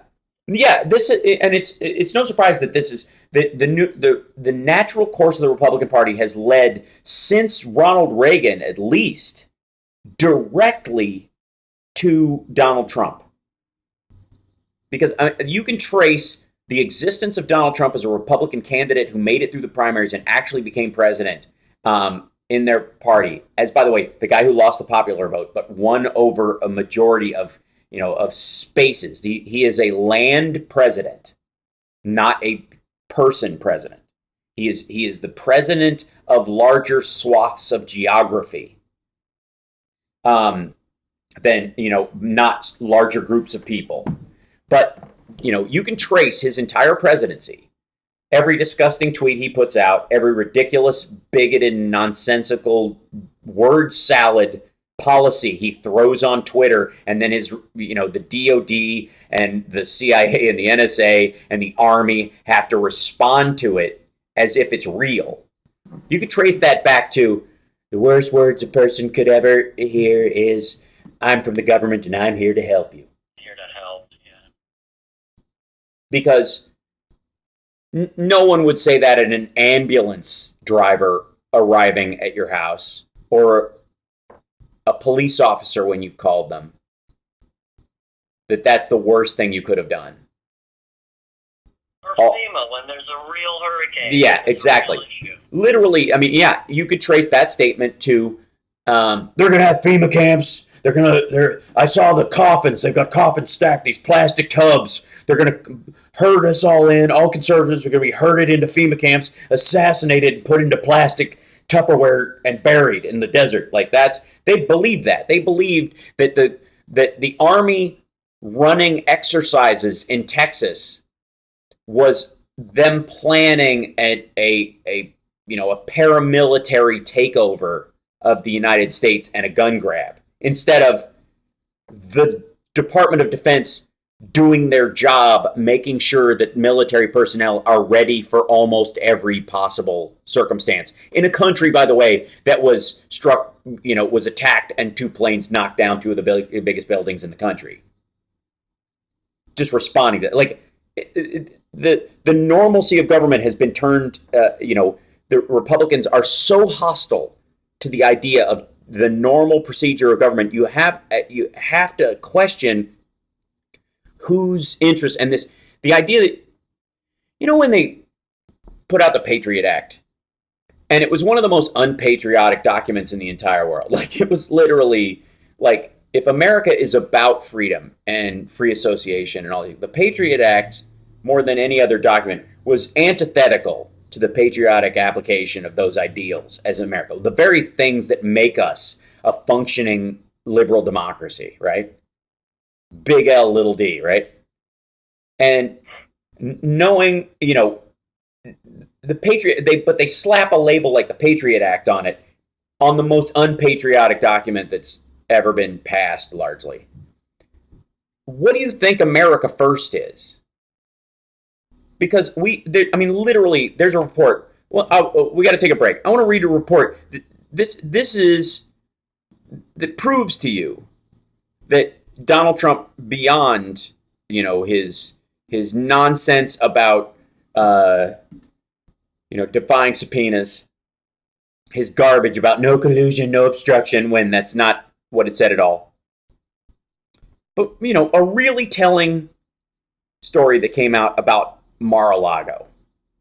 Well, let me tell you about that when we come back. It's the Hal Sparks radio program, Mega Worldwide, on WCPT Radio, Chicago's Progressive Talk. Man. Watch me be able to click. I think it's not even close.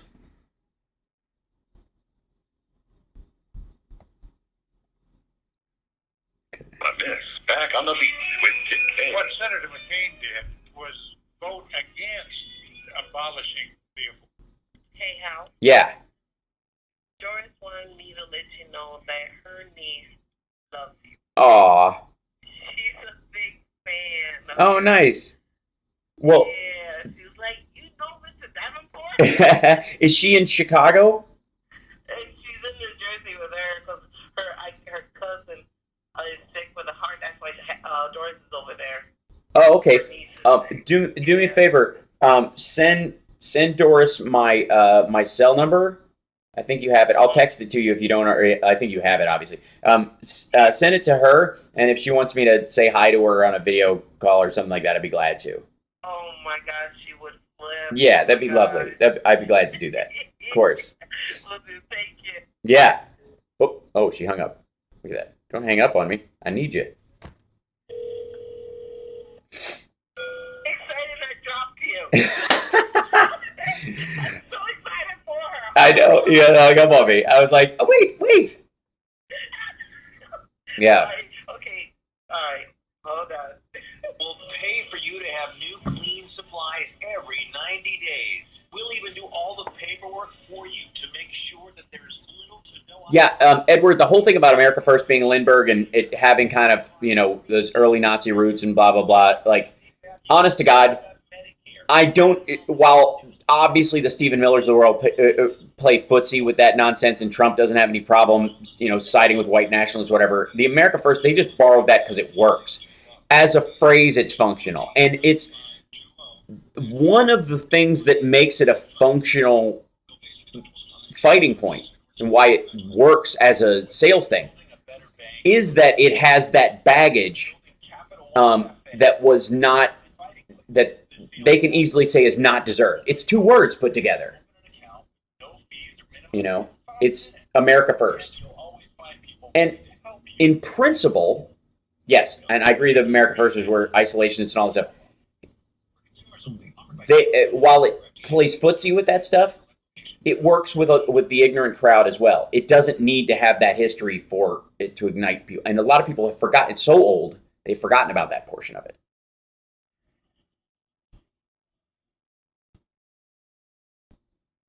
Welcome back to the Hal Sparks radio program, Mega Worldwide. It's now time for the happy ending.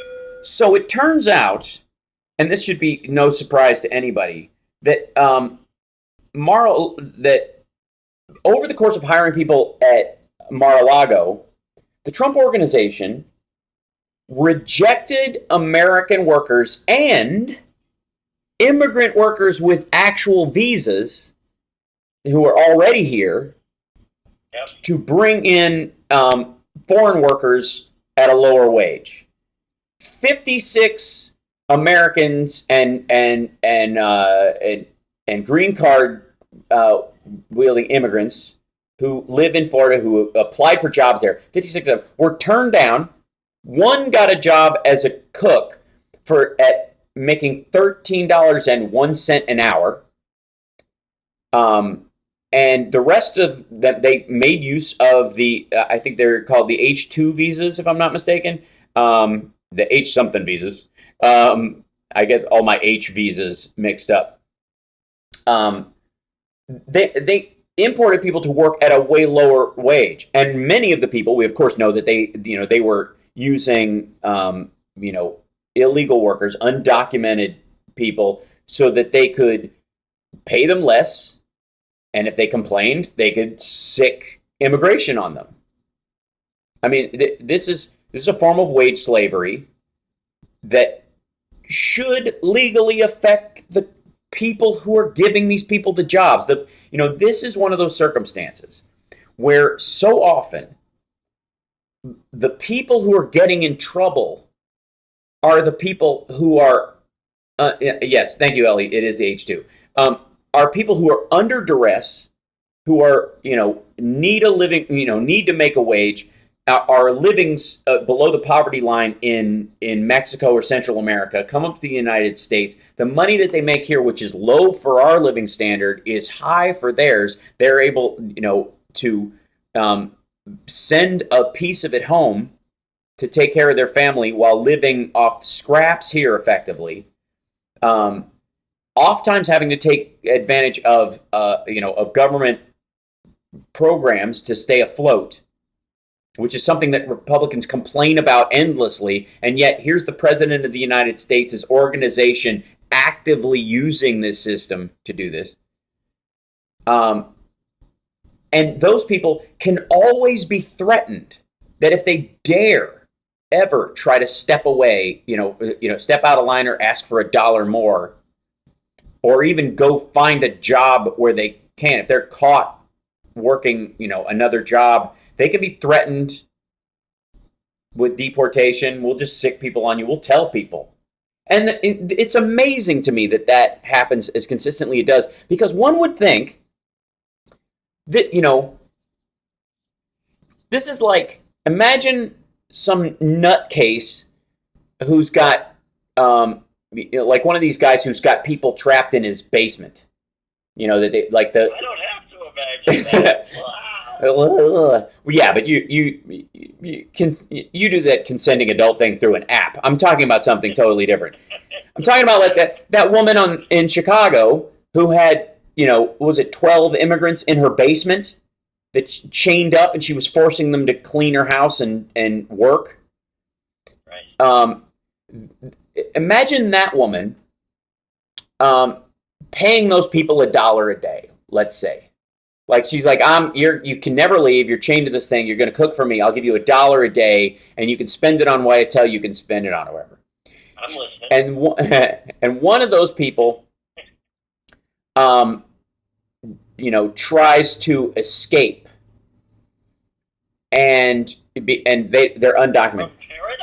Yeah, right. And one of them, again, this is not a sexual thing, Johnny. I'm talking about a completely different context. Yeah, it's okay. You're making a real point. Yeah, no, not really. But here's the thing. So one of those people escapes, and she attempts to get them arrested for grand theft labor because she paid them for work they are no longer doing. Like it's just madness. Like that. And the idea that they could do that, like she could go, this person broke a window, and so okay, they're trapped in her basement. They broke a window to escape, and she turns them into the police for breaking a window in her house. And what happens is, instead of the police saying, yeah, the glass is on the outside, what happened? Why were they breaking a window from the inside of your house? Tell us how this went down. And instead of doing that, she just goes, no, I want them deported. And that just happens. That's the equivalent of what the President of the United States was doing with staff at Mar-a-Lago. If you break a window and try to escape from the wage slavery we are holding you in, because we have threaded your visa so narrowly, or we are using you when we know fully that you are using false papers and you are here undocumented, we will turn you in. Even though there's a paper trail that proves we knew your documents were phony. But we don't have to turn those documents over I mean, why there isn't a class action lawsuit of undocumented immigrants in this country who, were effectively, for all the president talks about human trafficking, and effectively that's what they're engaged in, is unbelievable. And by the way, chat room, I love you guys. Thank you so much for hitting like on the thing. We've got over 136 likes on this stream. It is our highest ever. We've got 222 people in the chat room, but we got 136 likes. I don't care if the other ones don't like it. That's fine. You don't have to click the thumbs up. You can do it at the end to make sure you agree with everything that was said. I respect that. But please do, if you get a chance, give us a thumbs up on the YouTube channel. It really helps us out. Or even give us a thumbs down, because that actually helps us. Because YouTube, YouTube's like a dog. It doesn't. If you're yelling at it like, Roscoe, no, or Roscoe, come here, it just hears Roscoe and comes running. It doesn't care whether you are positive or negative. It just goes like, oh, engagement. It's like it's a dog that lives off of engagement. Like, I'm gonna get a belly scratch no matter how this goes. And I want to thank everybody who is joining us in this. So in the last couple of minutes, though, Johnny Million. So we're not going to spoil Endgame for anybody. But I'm going to see it tomorrow. Yeah. It's like, and you just saw it. Did you rewatch Infinity War again? I just rewatched Infinity War. Okay. And it is a bummer. Yeah. Well, bring a box of tissue. Because it's extraordinary. I actually, I wept openly in a couple places, and I'm a little bit emotionally on edge anyway, so it was kind of perfect timing. I just at the end of the show, I want to say, and this is a bit rough. When I moved up to Toronto to shoot Queer as Folk, I didn't know I was going to be shooting in Toronto. I had no idea. And I found out like the week of, like, hey, you're going to move to Canada, by the way, to shoot this. I'm like, why didn't you tell me that before we signed the contract? That might have factored into my thinking about this. Because, oh my God, I'm suddenly going to move to a foreign country for, semi-foreign, but still. And I moved up there, and while I was there, we were filming, and we had extras and people who were working around, and there was this beautiful girl sitting by herself eating lunch during one of our breaks, and a couple of the guys in the crew were just enamored with her. She was so beautiful, but nobody was talking to her. She was eating by herself, and I was like, guys, if you want to talk to her, she's a human being. Go over and be nice, but speak. And they were like, well, we can't, blah, blah, blah. They're just scared. So I went over and spoke to her, and her name was Stephanie Shirk, and we dated for quite a while. She went with me to the Queer as Folk premiere in New York. She was a sweet, sweet human being who never saw the brightness that was in her. She was one of those people who just couldn't see her own goodness. Always questioned herself, it seems. She, we both moved on. Many things have happened in the last 15 years. Obviously, she got married. She passed away last weekend. She took her own life. I just found this out. And to just her family and her friends and everybody up here in Canada who had worked with her, because she continued to work as an actress or whatever, she was such a sweetheart and so bright, and it's so sad. And it just broke my heart. So, just hug somebody you love. Let them know that they're worthwhile. Johnny Million, I love you. Lady B, I love you.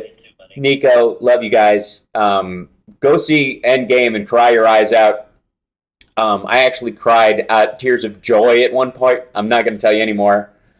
Like, I yelled an expletive in the theater, which Captain America would not approve of, because I was so amazed. But I kind of went in there. It was a good release because it was nice to be able to sit in the front row of a theater weeping with the cover of the movie to give me that or whatever.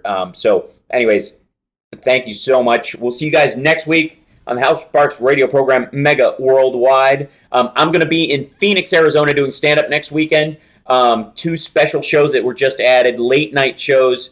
I will post over the next couple of days. They were literally added while I'm at the festival up here. I will put all that information up tomorrow. Thank you guys. Chat room, stick around for the post show. Stay tuned for Dick K, folks. Thank you, Lady B.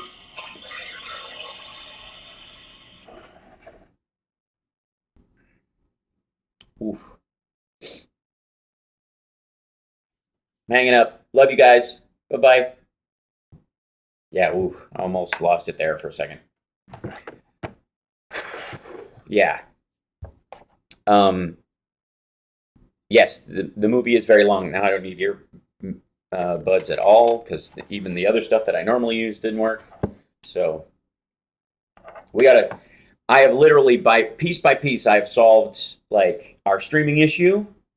Thanks to you guys in the chat room for your super chats and your Patreon support that is going directly into making each piece of this better.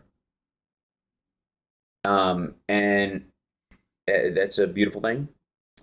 Pull this out, it will make a noise, but hopefully that will not annoy everybody. Hold on one second. Let me fix this part of it.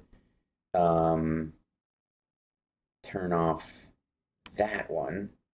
Pull that. There you go. Now at least it doesn't bump up. There you go.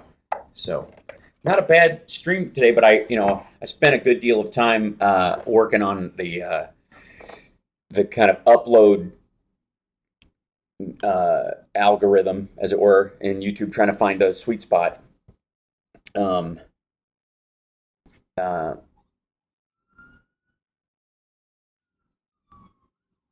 Yeah.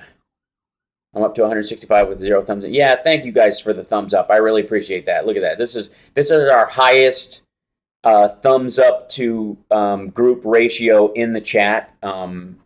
So I appreciate you guys for doing that. It means a lot. It's, yeah. It was like it. Yeah. I'm not gonna get too far into talking about Stephanie, but it's just it's a tough one. But for everybody who said something, when I posted about it on Instagram and on Twitter, I thanks. It's one of those things, like, I've always been very lucky in my past relationships that even when they ended badly, it was no acrimony. There was no hatred. It was just, relationships not working out. But the caring is still there, and the respect is still there that I have for, the women that have come through my life and that I've been lucky enough to experience in my life. And especially Summer now, I consider myself a very lucky man in that regard, to have been blessed by them being in my life. And even when things don't work out, the depth of the feeling never really, really goes away. It just transmutes into a respect and a caring. It just turns into a different kind of love, but it doesn't go away.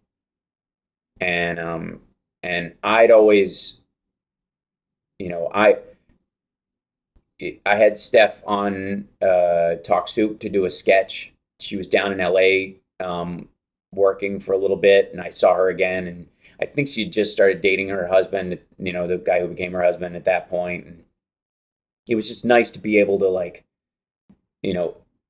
try to give her whatever leg up I could, and when I found out she died at her age, even though I didn't know what the cause was right away, I didn't want to think about it, but I felt like she took her own life, just because I felt like she never saw herself the way everyone else did, and that's a rough one, you know. And when you're introducing yourself to someone and you're just in the beginning of a relationship, I've dated a couple of people in my life that, and it was like a theme for a little while where somebody's, you know, like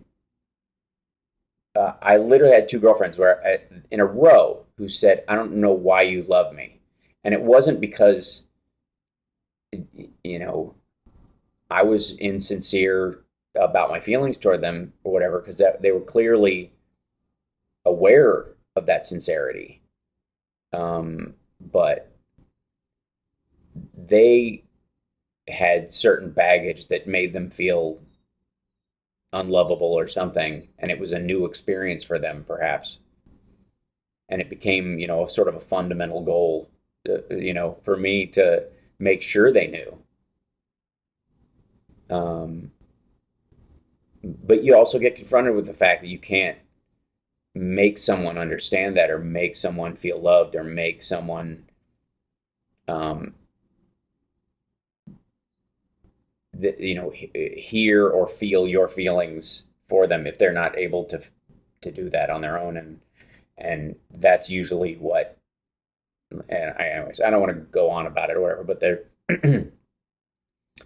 that, you know, it's often something I think about in terms of interpersonal relationships, you know, not to get too personal right out of the gate about this, but it's just something, yeah, well, I'll put a pin in it. We have done a bad job societally in raising women with self-esteem. I know a lot of women with self-esteem. I know a lot of women with powerful self-esteem.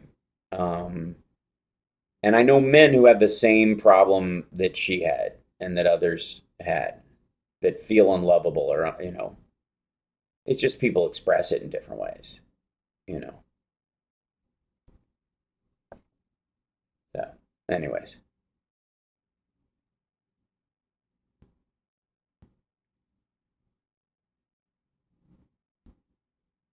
Thanks, Ginger. I've had "Why do you love me" thing before. So freaking sad. And yeah, you never can show someone themselves. They've got to find that themselves. Yeah, and yeah. I died a couple weeks ago, 49 OD. I'm sorry, Ike. I've had the experience as well, brother. When I was younger, two lovely ladies I dated said the same thing. The more love I poured meant nothing. Their internal pain was endless, it seemed. Yeah. Thank you, Brad. I would appreciate a chest bump. That would be totally useful. I agree, Carrie.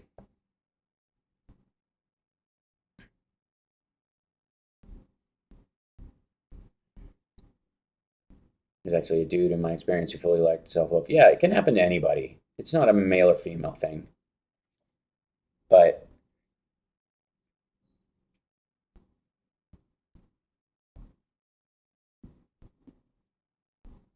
oh, that's awesome, Amos. Thank you so much. All right, don't you guys start being nice to me, because that's when I get all weepy.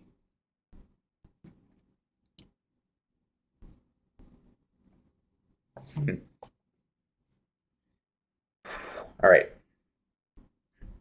Yeah, that's a running issue.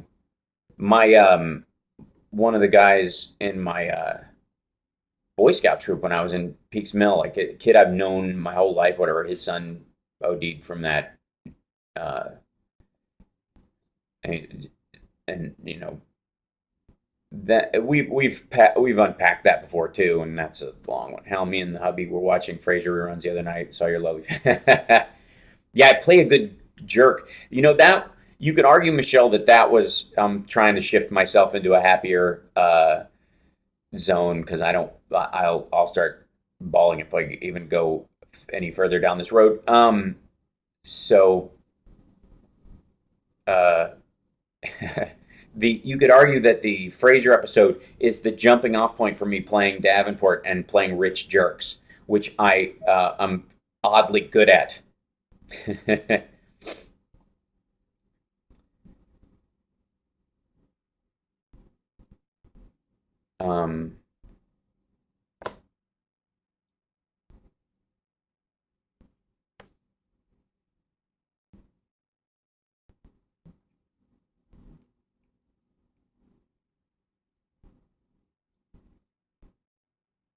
No, I did not see Endgame with Camden. We're going to for sure. But it'll probably have to be next weekend. I don't know if he'll see it in the interim. That's up to his mom because he's with his mom right now. But like I saw it by myself, dead center. I was in. So I had a show Thursday night, and it finished about 9 o'clock for the comedy festival. And there's a. I was like, okay, there's got to be a theater around here somewhere. And yeah, thanks, Carl. Although, since it's an alternate universe thing, I wouldn't mind playing the Morgan Star Camden 7, Carrie. And he'll be 8 next month, May 28th. But anyways, am I talking about 29th? Anyways, so he'll be 8 next month.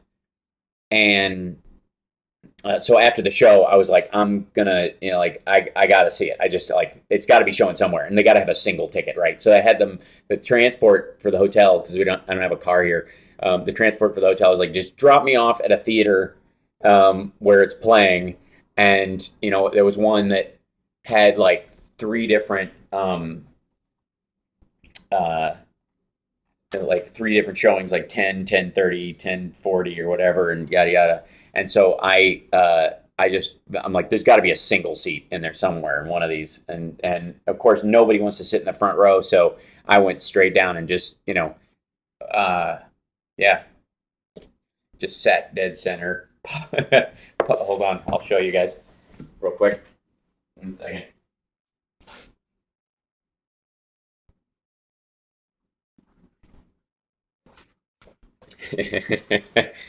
I got my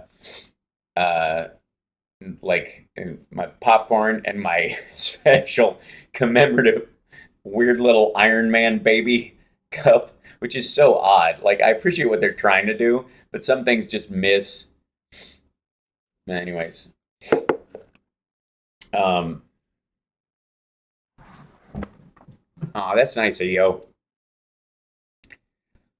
Jude, I recommend it. I mean, I love it. So, yeah, can't stop lying. I know.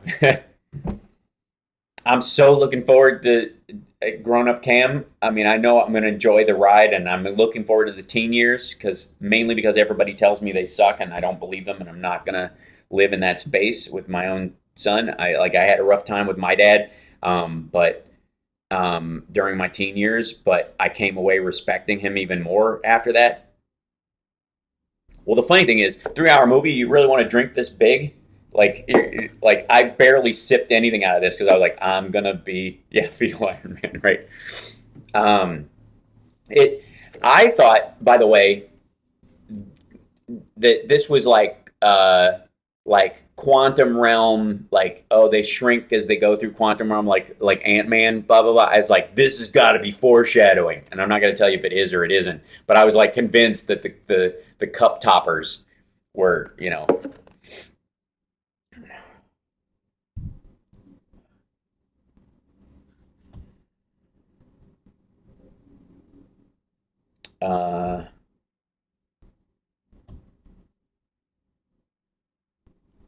that's a great idea, Evernum.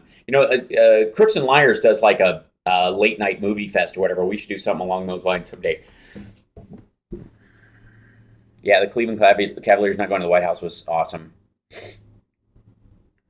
Yeah, it was tea. Although they sweetened tea here, so it was horrifying. Very disappointing. Like, I was like, okay, I'll just get iced tea and put it in there and go back down. I'm like, oh man, I'm so far north, it's south again.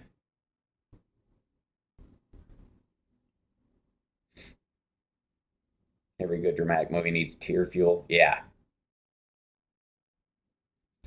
Who has and hasn't seen it? Just by, like, let me know in the chat room. Have you seen Endgame, and are you planning to, or have you not yet? Let me know. Oh, that's great. I'm wearing a Woody shirt. Go to that pee break website. Tells you when to pee during movies. Yeah, they sweeten the tea, Tom. It's horrifying. Right, of all people. Ollie North is getting dumped as president. Yeah, like I didn't have time to cover that, And, so the NRA gives 9,000 times plus the legal limit to Donald Trump, and then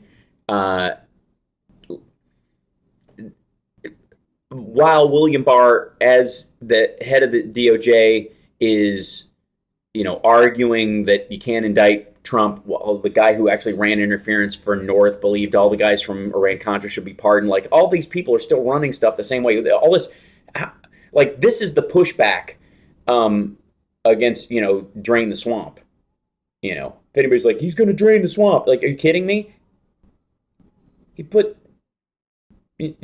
Bush Sr.'s AG in there, the one who pardoned everybody from Iran-Contra. The guys who, he believed that the guys who traded arms for hostages with Iran and facilitated the use of, cocaine money that brought crack to the streets of Los Angeles.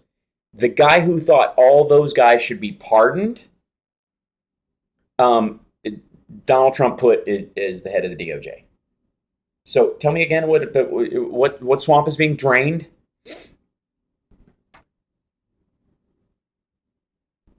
Fascinating that snakes with no hands or arms can fight with each other over the best way to do laundry in the internet. Oh, Summer just saw the Apollo 11 thing too, because we haven't had time to see it together. Yeah, the NRA is imploding, and there's a bunch of lawsuits that are going to decimate it as well, that even beyond the criminal charges that are going to come from them, funneling false money into the campaign. I think they should lose their 501c3 status or whatever.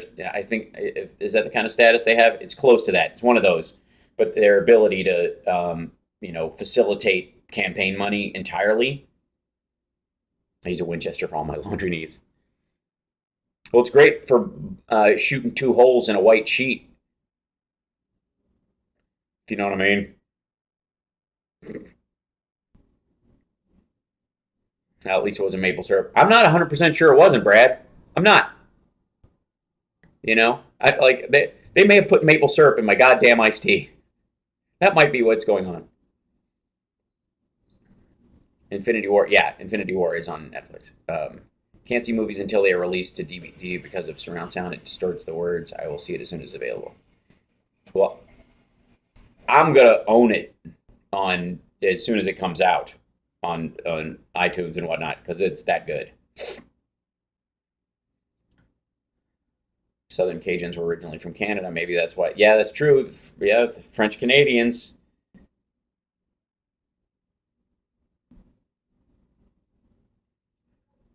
Let's see. NR needs to be investigated for the $30 million they funneled into the general election. They absolutely do, and they are. That's the thing. You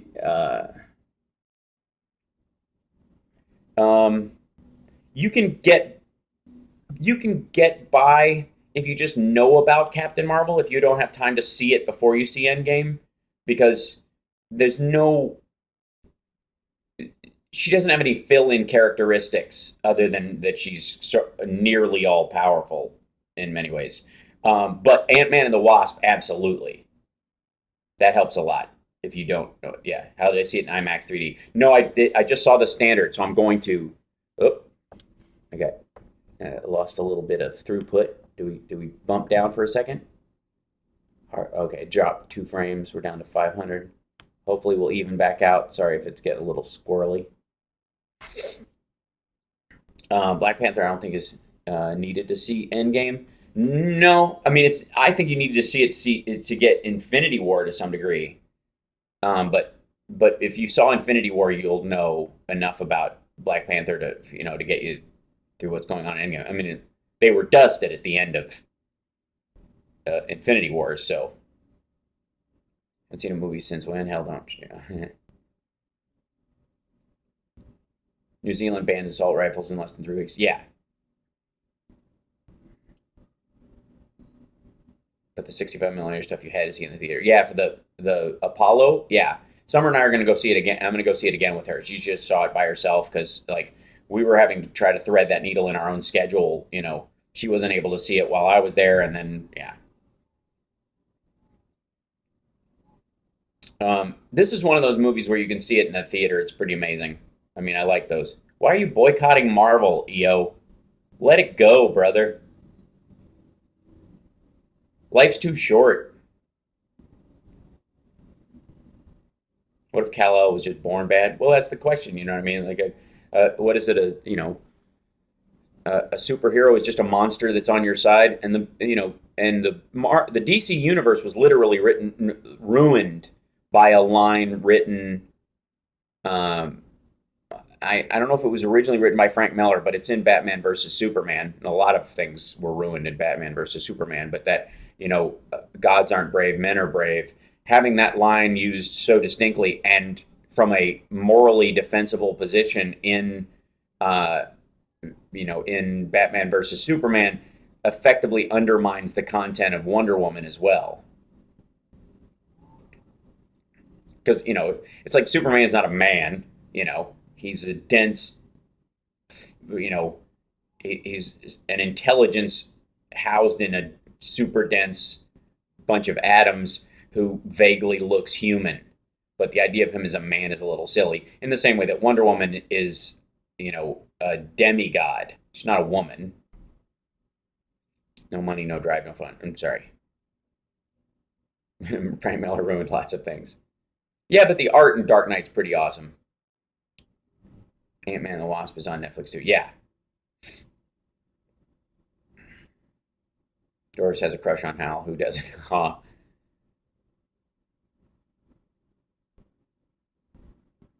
This is just a guess, not a spoiler. In Infinity War, Doctor Strange saying there was only one outcome they could win, then saving Tony Stark's life, ...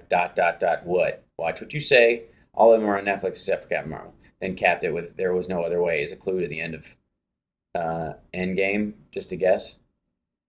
Well, technically speaking, that if there's only one way out, then yeah, but that won't set you up for what's going on. Yeah. Yeah, I haven't seen Shazam yet, and I want to. Hal's a good guy. Thanks, Ike. You're a good man yourself. You were an extra in Batman vs Superman. That's awesome. The one good thing of that whole movie was that Jude was in it. Speaking of superhero, did anyone else see the Gotham series and finale? I have not seen that. Doctor Strange is the only Marvel movie I didn't watch of this latest group of movies. It's nice. It can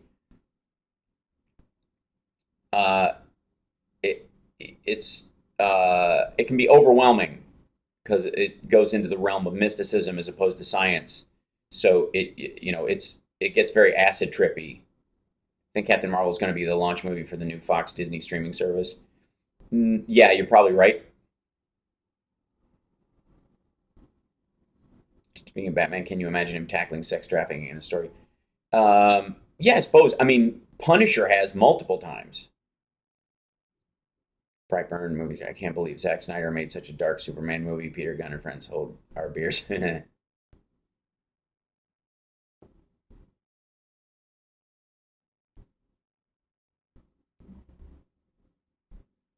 Weren't you defending that movie last weekend, Hal? Which one?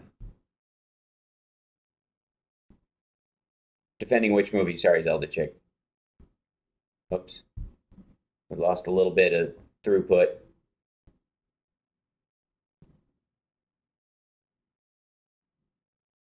I'm back. Okay, I gotta reload my own page.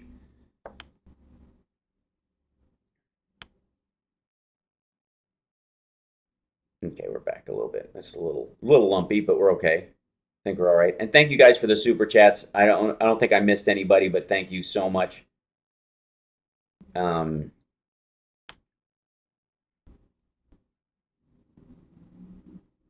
we're back. Okay, good. I feel sorry for people. Yeah, don't have an edible and then watch Doctor Strange. That would be my thing. If you're binge watching these, and like I said, I've fallen more in love with the Captain America character over the last little bit.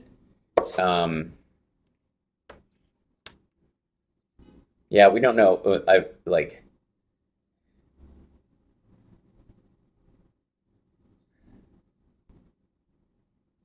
Speaking of Batman, let's see.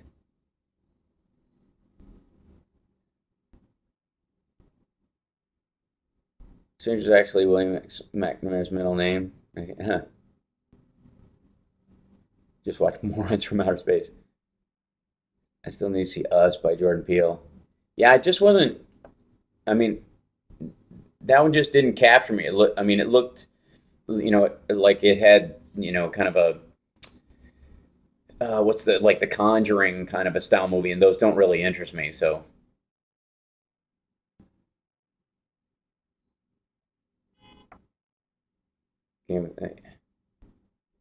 I haven't been watching Game of Thrones. Bumper and Chad, the guys in the band, they're all in on that stuff, and I'm like, I would have to do so much catch up. And Summer's boss, Mark, the hypnotist, he loves it, and they're trying to, they're trying to shape this whole thing. It's you got to start and you got to so you can catch up for I'm supposed to binge it in the next 2 weeks and catch up with them. Forget it. I'll watch it eventually, maybe if I get a really bad flu. But other than that, yeah. Because of Spider-Man 3 and X-Men 3, those were made by Fox. Marvel, Disney didn't make those movies. There's a whole different group of people making all these other movies. Those were outside of Marvel's control, actually. Literally. The people who are making Black Panther and Iron Man and Captain America and the upcoming Black Widow movie and any of that stuff, those aren't the same. It's not the same studio even. You're boycotting the wrong studio, and they just bought so they could fix it.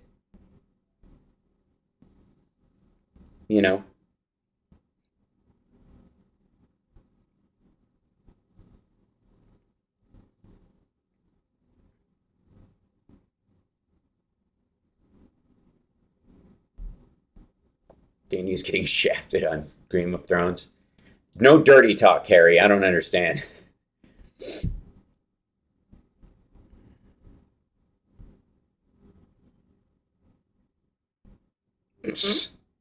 No spoilers, Evernum. If I ever decide to watch this nonsense, you've just blown the whole thing for me. Off topic, I know. Have you seen any of the scrap metal shows? Dee Snider, Nelson, Mark Slaughter? I haven't. I know it's come up. I've seen it in my feed a couple times when talking, when Dee's posted about it. I have to watch those. I'm excited. I don't mind cold and brutal. I just, it's got to go somewhere.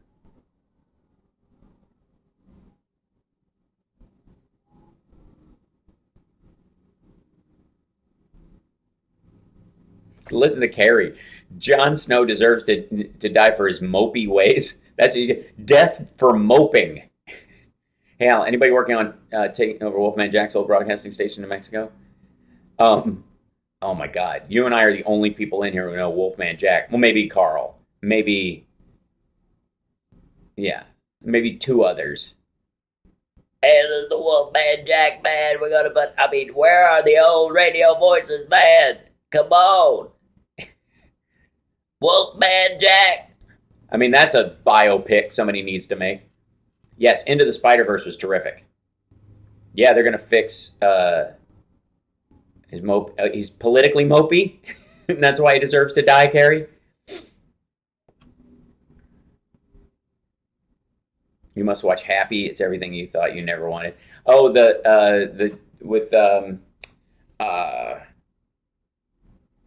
yeah, and Patton Oswalt, the voice of Happy, and it's the dude from SVU. Doesn't Jon Snow die every 3 years or something?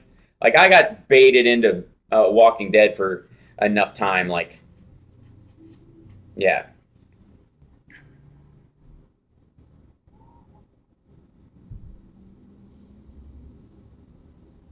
Elizabeth Warren is a huge Game of Thrones fan. She doesn't like Cersei.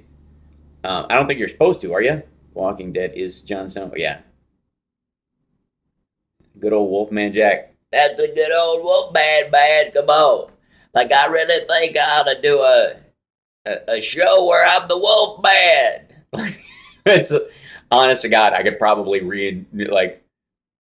recreate Halifax and Halifax. Yeah, you know Wolfman Jack? That's amazing. If I would understand if I saw last week's episode. Yeah, but I wouldn't understand the context at all. It's a blowtorch. I know Wolfman. How dare you? Cold and brutal is fine as tragedy as in King Lear, Godfather. Otherwise, it exists without an edifying arc. Yeah, I can see that. I watched Into the Spider-Verse and loved it. Yeah, it was great. My dad looked like a cross between Wolfman Jack and Jackie Gleason. I could see that. I mean, it's a mix. I mean, there's something to, Wolfman Jack a little bit and Jackie Gleason in the Smokey and the Bandit. Boy, I'm in hot pursuit. Give me a hello, pretty lady. Give me a Dr. Pepper and a Diablo sandwich right now. Where's the piss? I gotta take a squirt. Like, he's a little bit, there's a tonal voice thing. I adore Patton Oswalt. He seems like such a genuinely good person. Yeah, I think so. No, Cersei is evil. All right. Got a couple Wolfman Jack albums. That's awesome. Walking Dead has jumped the shark. Yeah, when they killed Glenn, I was kind of emotionally out. Wolfman before American Graffiti. All right. Thanks, Brad. I haven't ever done it before, so I'm happy that it actually works. I guess it's just an idea that won't get done. I don't know. In the book series, these chapters make her motivations more human.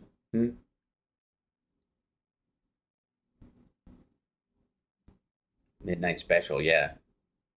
I'll tell you one comic book I wish they'd made adaptation for, Sandman by Neil Gaiman. Yeah. I want to say Tori Amos is a big Sandman fan. Apparently.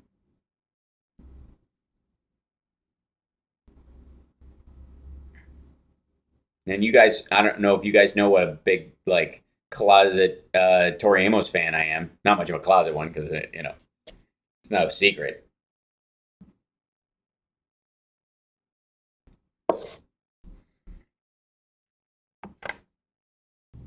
Quantum Leak? Is that the one where the guy pees through time? I would stay away from Twitter tomorrow night after 8 p.m. Central Time because Game of Thrones spoilers are going to be all over the place on there. Oh, yeah. Leap. I know, Brad. I was just like, that just made me laugh. Quantum Leak.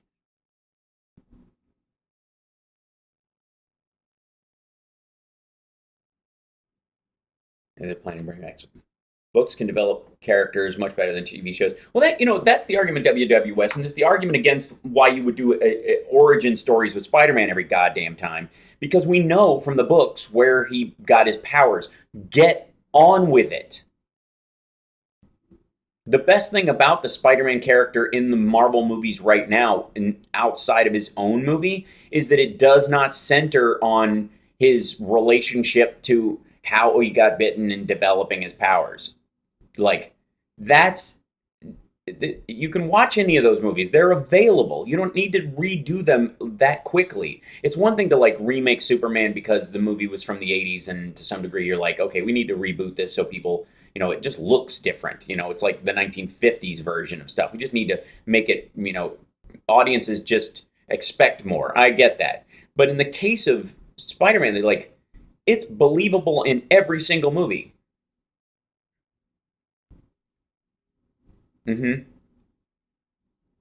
Yeah. Never was a cornflake girl. Every finger in the room was pointing at me. Wanna spit in the faces, but I get afraid of what that could bring. I got a bowling ball in my stomach. I got a desert in my mouth. Yeah. Figures that my courage would choose to sell out now. That's just, amazing. And the fact that, Rain exists largely because of her. That's a situation where a simple, like a quality artist created a movement that has an impact on lives that's just immeasurable, you know.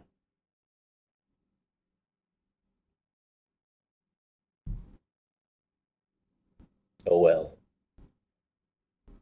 Like one of these days I'm going to come down your way and we're going to go to the movies. That's my goal for you. Also, Tom Holland looks like a teen. That's true.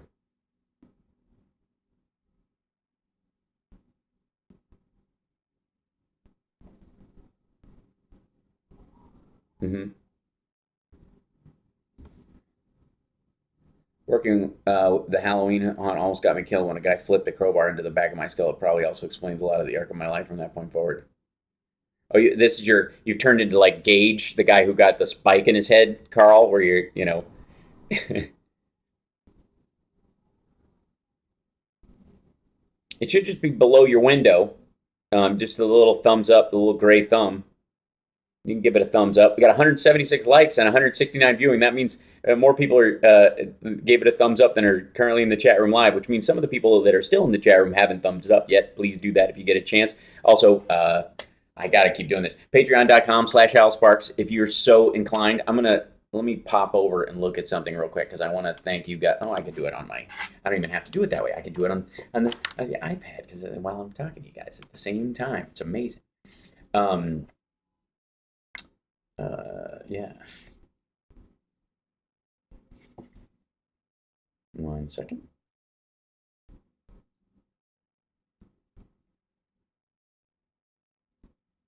Quantum League, time stream, build your own joke. Exactly.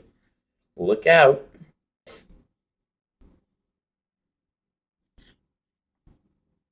We have currently,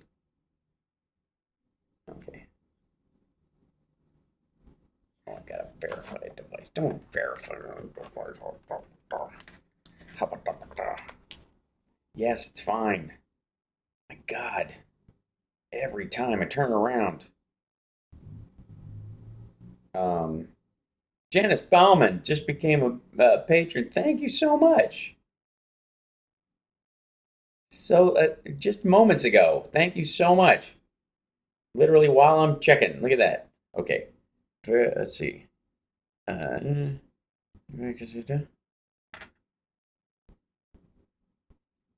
Send me another verification. Yeah.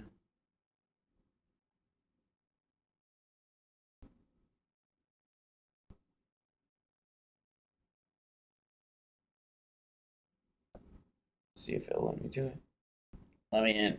Let me in. All right. Come on. Send me a pizza meal. I don't understand. All right. I'll do it on my phone. You have to close your keyboard to see it. Maybe so. Yeah. Not now. Okay. Janice Bauman, thank you so much for becoming a person of interest. Amos and Femi Barrow joined the Blue Patch Brigade. Jude, thank you so much. Always been a person of interest. And Michael Stingley joined, and Julie Jones joined. You guys are so awesome. Whoops, it collapsed. Why would you die on me? So we have 26 patrons right now. So thank you guys. That's awesome. And your patches and all that kind of stuff will be going out this week.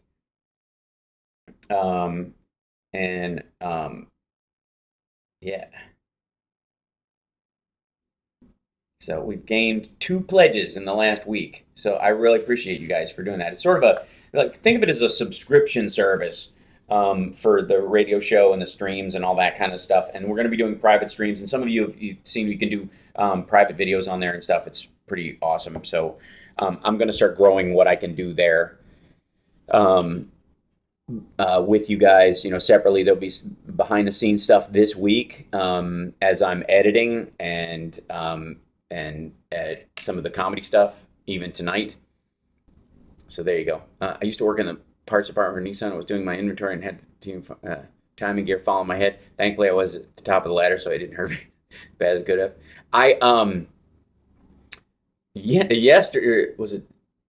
Yeah, day before yesterday, I was working out in the gym here at the hotel gym, and they have the lat pull down bar, and they also have this little short bar, right? The short bar I use for this exercise for the interior muscles and the tendons in your shoulders to make sure that they're strong. You just do like standing up. I just hold the bar like this, not a heavy weight, but I just do like a pull down to my waist and that kind of thing. And like, I'll usually do like 40, 50, 60 pounds like that, right?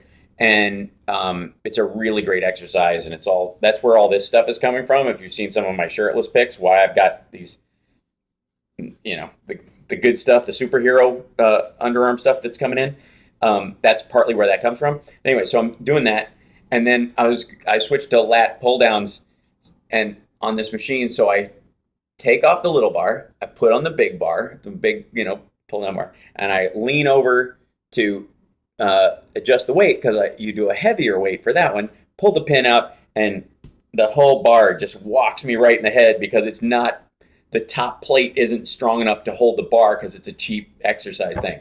And I'm like, it was just funny. Like, it was such a thump. Like, it was I was like, oh, that was significant. So I should probably put my hand on this and hold that weight down when I remove the pin from now on.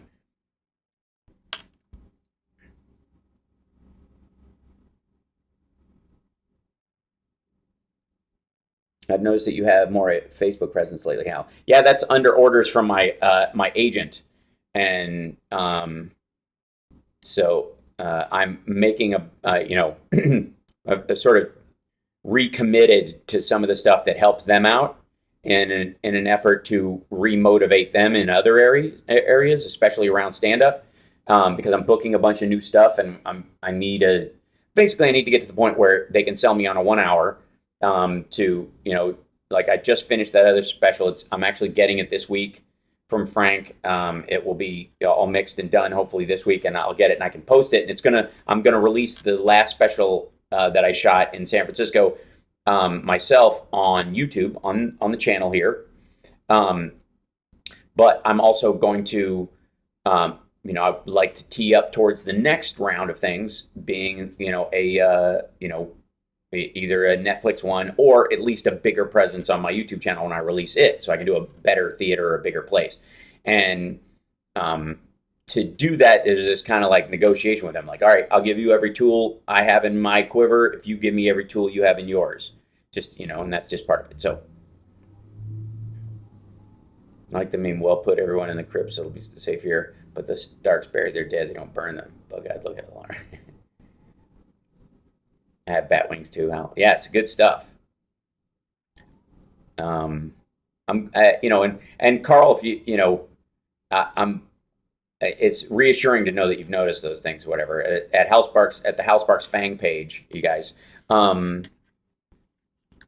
if you guys aren't already, haven't already liked that or whatever, there'll be some new stuff there as well, free of charge. Are any of you hearing about this peaceful protest in D.C.? Why would we hear about a peaceful protest? It's not even newsworthy unless something goes awful. Which one are you talking about, EO?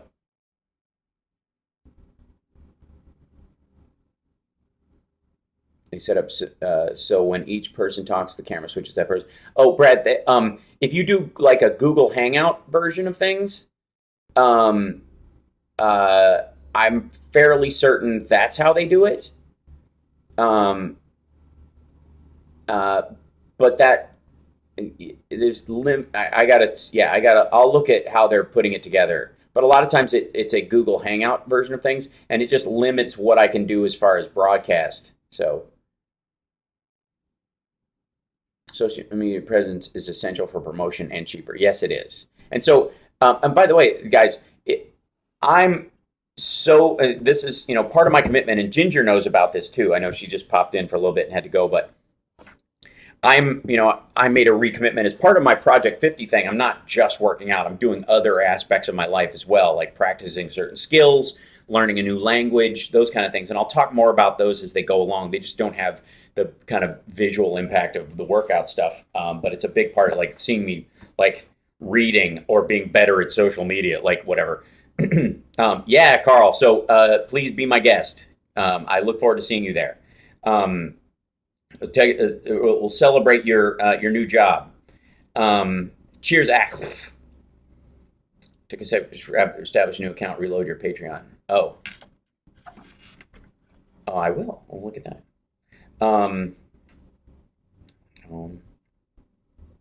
27. Can't stop lying. Thanks so much. That's fantastic. Thank you. And I believe we've already, you've got a shirt already, I think. So we might have to send you something else special. Like all the new, for the next, there's this thing they do on there, like special promotions that help you grow your Patreon and that kind of thing. And I'm thinking about doing one, and this goes along the line of kind of where I was going.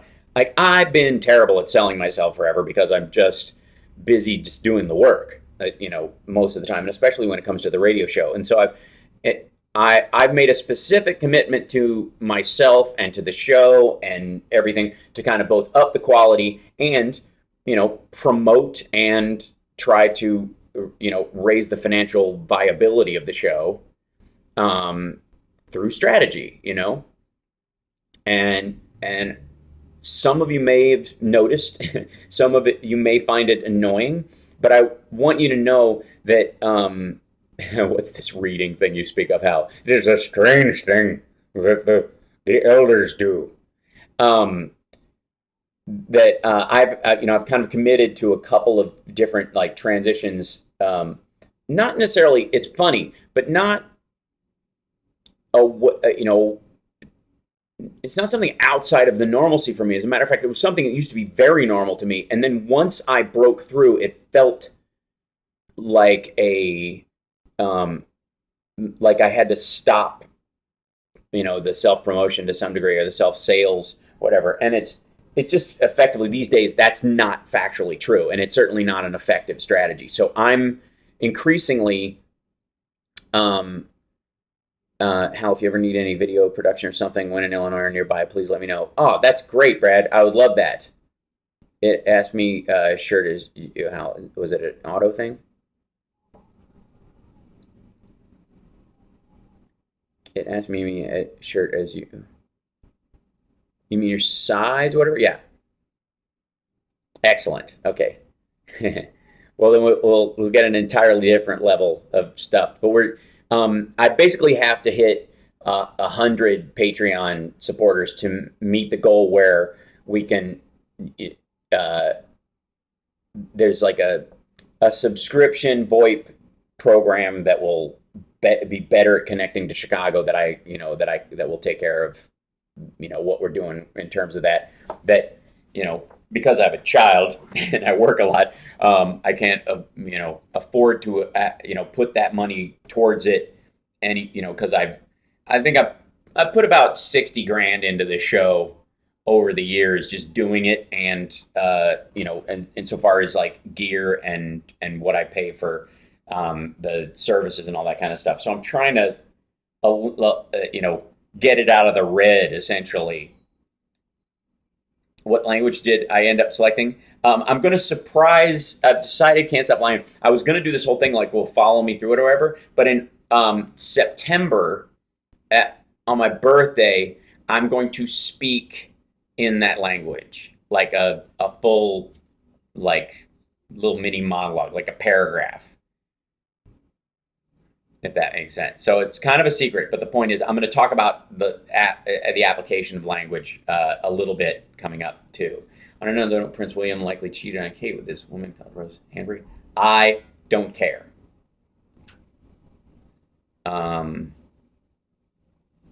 Carrie, we fought a Revolutionary War, so I don't have to give a crap who the royals sleep with.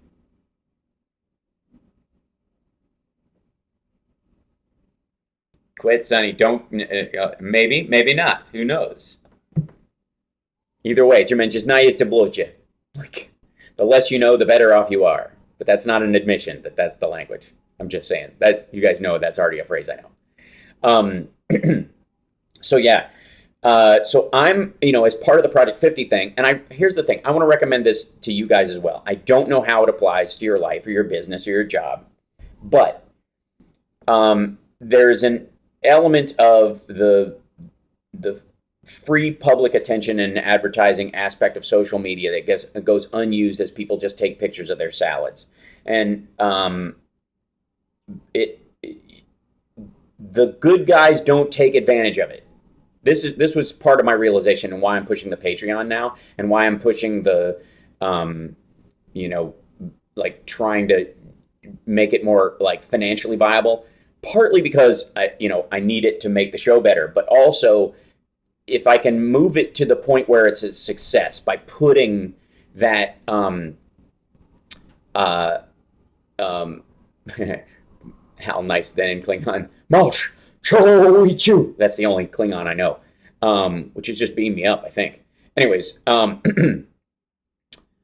that the bad guys have eaten up all the for a long time, all the funding out of Patreon and PayPal and all these other sources, while the good guys have to wait in line for the big slots to get any kind of benefit. You have to have a show on MSNBC to get anywhere near the level of success and volume, unless you're TYT and you get a $20 million infusion from some investor.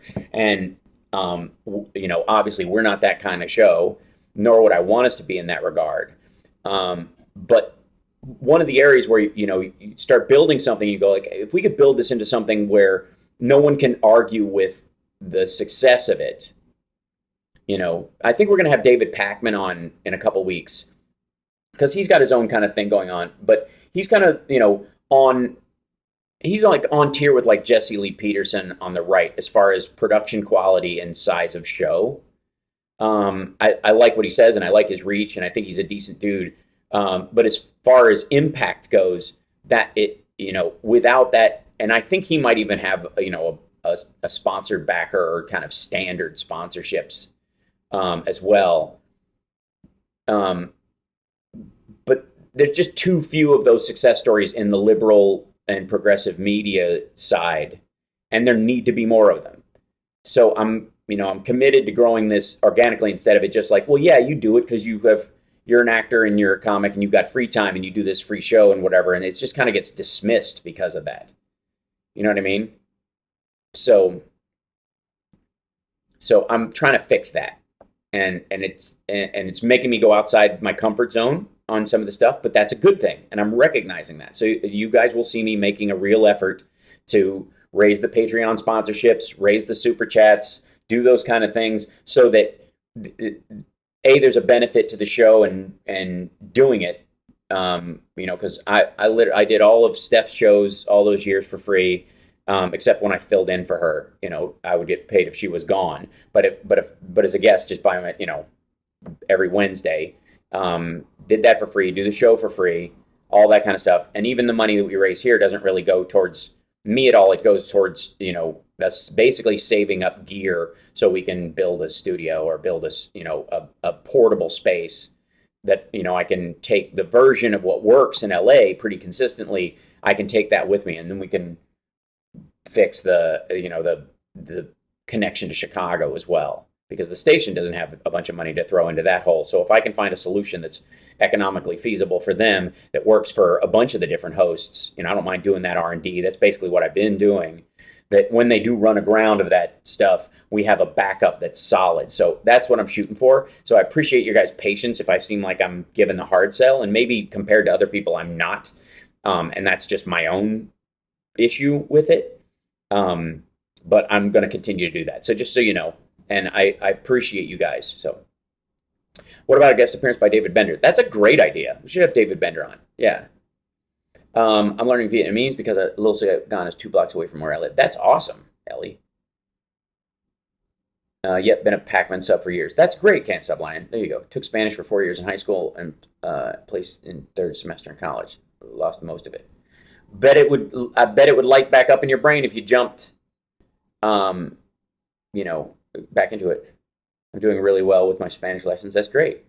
Don't always agree with him, but most of the time, also good people. Yeah, that's the great thing about it. Can't Stop Lying. And like you and I've even talked about a little bit of this, is that only a psychopath has to go. It doesn't need. It needs to say, I don't agree with everything he says, you know, because technically speaking, if you did, you'd be a maniac of anyone. Got a new Patreon just tonight. Oh, thanks, Jamie. Look at that. You guys, look at you, just smashing the likes and Patreon. I really appreciate it. Look at that. Yeah, 16 new patrons since we started this push, and you know, that's I love that you're so open and transparent about money out. Well, thanks, Victoria. You know, it has bothered me for a long time that, you know, because I watch and I keep track of a lot of the right-wing stuff, and I see what they're doing. So a lot of times when something goes down in the media, I will go and look at, you know, right-wing YouTube and other stuff to see how they're messaging it to themselves, you know, and what their angle is on it, you know, so that I can better be equipped to push back, you know. And I think it's wise to do that. I also think that if there's areas where there's agreement, we should all celebrate and support and move forward with that. Like, oh, we both agree on this thing. Okay, we don't want poison water? Cool. Nobody wants poison water. Let's figure out a way to have as little poison water as possible. You know, that kind of thing. There's a lot of cross agreement. And if you know that, you can go, look, you and I both agree on this. I don't know why we're fighting about this part. Let's talk this part out. And then that's how you discuss it. But what I'm seeing is that the Richard Spencers and the crazy right-wingers have gotten rich off this angle of it and built effectively Gary Vaynerchuk level empires, you know, by following this methodology. And the left, in the meantime, has sequestered themselves on RT, or God forbid, free speech fucking TV, where Steph couldn't even promote the Sexy Liberal tour dates while she was on that station, or any book or product, because it's free speech TV. Like, it's, why would you do that to yourself? You know, it's literally this. I mean, I understand getting money out of politics, but if you're literally in the world of promoted and visual entertainment, the idea that you would suddenly not take decent sponsorships anyways, or promote your own stuff in an effort to fund better activities, is just setting yourself up to lose. You're just tying your hands behind your back. And for the longest time, I had this aversion to it, and I'm just not going to do it anymore. Because I think it's, on the one hand, limits your resources. On the other hand, it also creates this situation where you can't argue success. You know what I mean? There's an element where they're like, look, a lot of people are paying to see what I do and listen to me. And they're not paying a lot to see what you do and listen to you. So more people are putting their money where their mouth is with me. So therefore, my ideas must have more value than yours. And by leaving that playing field to those people, we cede that artificial sense of victory. It's like this financial gift gallop they get to do. So there you go. That's the whole push. That's my big sales pitch for why this needs to be done, and why you know, we need to grow our Patreon, and we need to grow the show into something so that, you know, I would ultimately like it so that, you know, that Johnny Million actually gets, you know, we're getting gas money for him for his, you know, to get down to the studio, you know, the weekends he does do it. But it'd be nice if he actually got paid for his time, and, you know, like Lady B and everybody else at the station does, you know, for doing a job on the station, you know. And it won't be much, but it'll be equal to the effort, and it will also give him time and reasonableness to you know, gather audio clips during the week, because it's a paid job and that kind of stuff. There's all those kinds of things where it grows. So there. Oh, that's hilarious, Zelda chick. So you can learn all about Halifax through the song "No Reading Required." So I hope that makes sense to you guys. And maybe I don't need to say all this stuff. This is sort of indicative of, you know, I don't want it to come across as defensive or any of that, but I just want to be 100% transparent about it with you guys. You know, if you feel like there's a new instigation of the hard sell, right? Natalie, thank you. And thank you for your continued support. I really appreciate it. Natalie's one of our Patreons as well, and she also continues to give in the super chat. And I really appreciate it, Natalie. And not only that, you fostered one of the cats. And bless you for just even that alone is amazing. So thank you. So, Hal, I missed this week why Malcolm Nance was pulled off MSNBC and then put back on because of the backlash. What did he do to get tossed off? I missed that whole arc too. I mean, it happened so quickly. He lives north of Chicago, like way up in a northern suburb. So it's a hike. He's got a like almost an hour drive minimum with no traffic getting to the studio. If Stephanie wasn't on free speech, where else could she go? Well, first of all, I think she's got a strong enough standing. She could build a YouTube channel and stay there. I don't understand why she doesn't simply do it there. Stephanie needs to go all in on YouTube and Instagram TV. Honest to God, there is. I mean, and like, if I had a better laptop, or I carried, I guess, two with me at the same time, and I could source off something else, I'd need a breakout box. Like we get the heavy production carry at that point, but at the very least, like being able to stream here and on Facebook requires two separate computers because Facebook won't allow you to stream when you're on YouTube, for example. But you can do Instagram or Periscope as well. They're just choppy. It uses a ton of bandwidth to do both at the same time. The encoder in this computer is just too slow for that. But let's say you're doing that. She obviously has the gear and situation where she could do it. There is no excuse. Like if I was to do a she doesn't have to be. I agree she's too old school. But bless you, Natalie. But she doesn't have to do any of it. Travis can do all of it. It's not hard. It's not a huge leap technologically from where she is in the gear that she has at all. She needs to go all in on the Stephanie Miller YouTube channel and Stephanie Miller on Instagram TV. That's my thought. So things will work better when you can pay some people to help. Yeah, that's the other thing too. Is like I don't have the money to hire a tech for even the shows I do in when I'm home, much less ones on the road, right? And the idea that eventually I could bring a tech with me as I'm touring, like that works on the show and can work with me. That's yeah. Stephanie needs to learn new technology and stop expecting her producers to do all the work for her. I don't necessarily agree with that, Carrie. The host doesn't have to know how to do all the tech. That's why they have those people. Those people can do that. And this isn't a huge leap. She doesn't need to I'm nuts. That's, I'm a crazy person. That's why I like the tinker part of life. I like messing around in Wirecast and Mimo Live and doing all and experimenting with these things. You guys have seen over time that, I was just proud when I finally could have this little graphic across the bottom, this early on, I was doing this kind of stuff on Ustream. If you guys remember back in the day, I was doing framed stuff on Ustream that eventually became the graphics for Rachel Maddow's show. If you look at me streaming my Air America show when I did it on Ustream, the torn paper graphic that I use might look familiar. So I've been at this for a while, and I like it. I like messing around with this kind of stuff. She doesn't, and she shouldn't have to. It's literally, this is just a conversation. You know what I mean?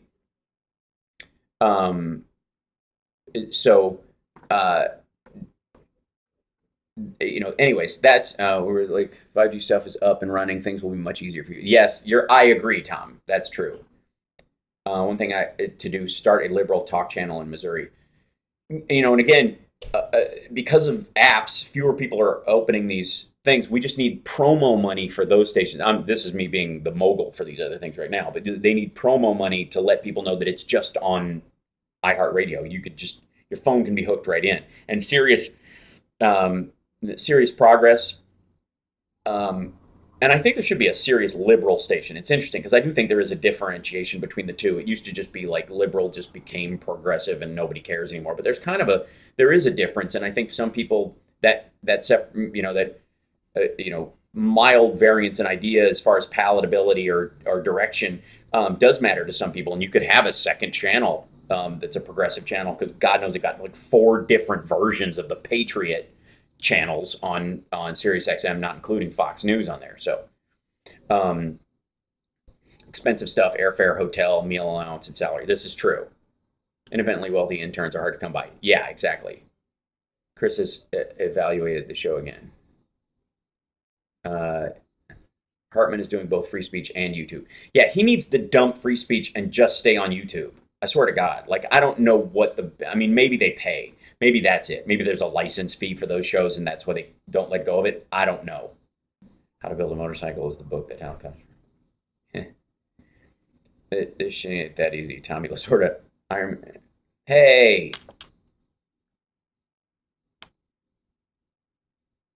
Wait a second.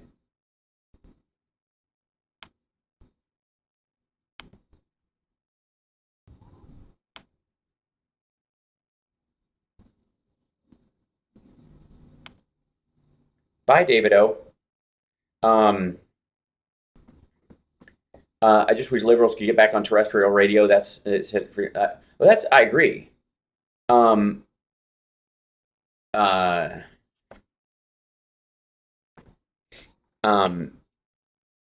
So the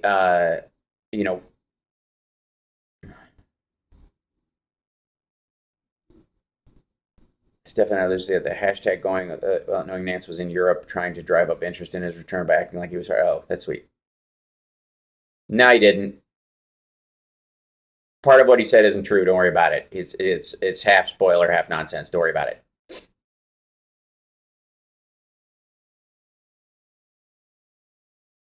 And you're not missing anything. Go see it.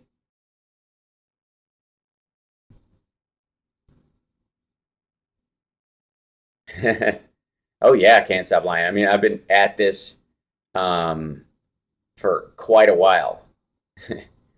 and I constantly am trying to improve this both for us and and obviously it's a level of difficulty higher because I'm on the road,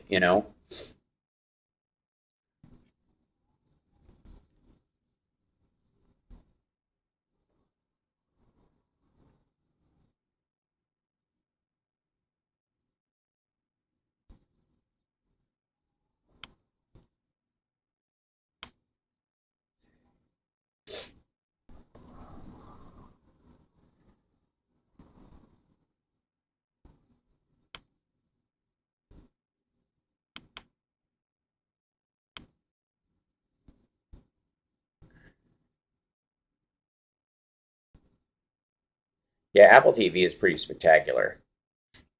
Creating a sense of distrust in the media over false grounds is not. Yeah, no. Yeah, Stephanie is getting everyone to hound MSNBC over something that wasn't true. Oh, I know. Yeah, again, that came and went so quickly that I didn't care. And most of those times, if it doesn't last more than 3 days, I know other stuff's going on. Seriously, what happened to Mark Thompson? I don't actually know. Apple TV app is coming for the Roku. That's cool. I'm wondering if I ever need to buy the actual Apple TV hardware. Well, I don't know that the Apple TV app will allow you to do the home stuff, Carl, and that's been really useful. It's been 10 years that I've seen so far at radio. Yeah. I've been doing radio for a decade now. That seems amazing to me. How you keep me grounded in the whole political liberal undertakings. A lot of political shows make me nuts now. Well, that's kind of the, if you don't leave the site of what's going on functional, then it's doing more damage than good.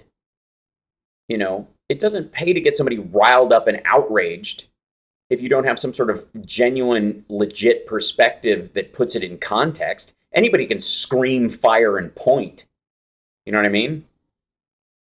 There's a reason why as societies we form situations where when there is a fire, there are people who know how to deal with fires that help you get where you need to go. And there are systems set up that have exits so that you can avoid the fire and escape it, as opposed to, as a society, we'll just have, in case there's a fire, we'll have the most hysterical person stand at every corner in the building and scream fire and not point in any direction, because that's effectively how the media treats some of these things. And you have to, that's why when you deal with these kind of things, you have to have a sense of, like, you got to check your own knee-jerk too, and I've had to learn that, especially as social media has grown. You're definitely a leader in the use of these technologies, Hal. I was able to help a tech guy from stuff I learned watching. Well, thank you, Tom. Yes, from my mistakes to God's ears. How you talk to us as people with sanity and meaning. Well, yeah, and and that's got to be the goal.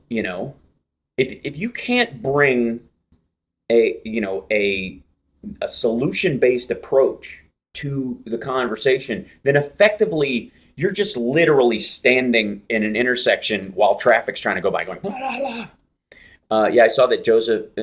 But why did Progress take him off the air when they should know ADOS is Magus?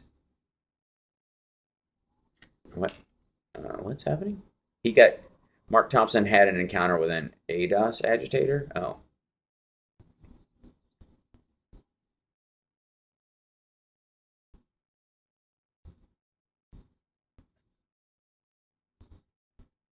I have a 4K version of Roku, which connects via an HDMI. Okay, that's cool. Yeah, I have one that I tour with, like a little stick. That was so when Camden was, I got it because when I was, when Camden and I would stay at an Airbnb when we were traveling, I would put it in the TV and we could watch his dinosaur shows because they just weren't available anywhere. And he was like, I don't understand why there aren't dinosaurs on the television every time we turn it on. There's real substance to what you say instead of yelling. I try.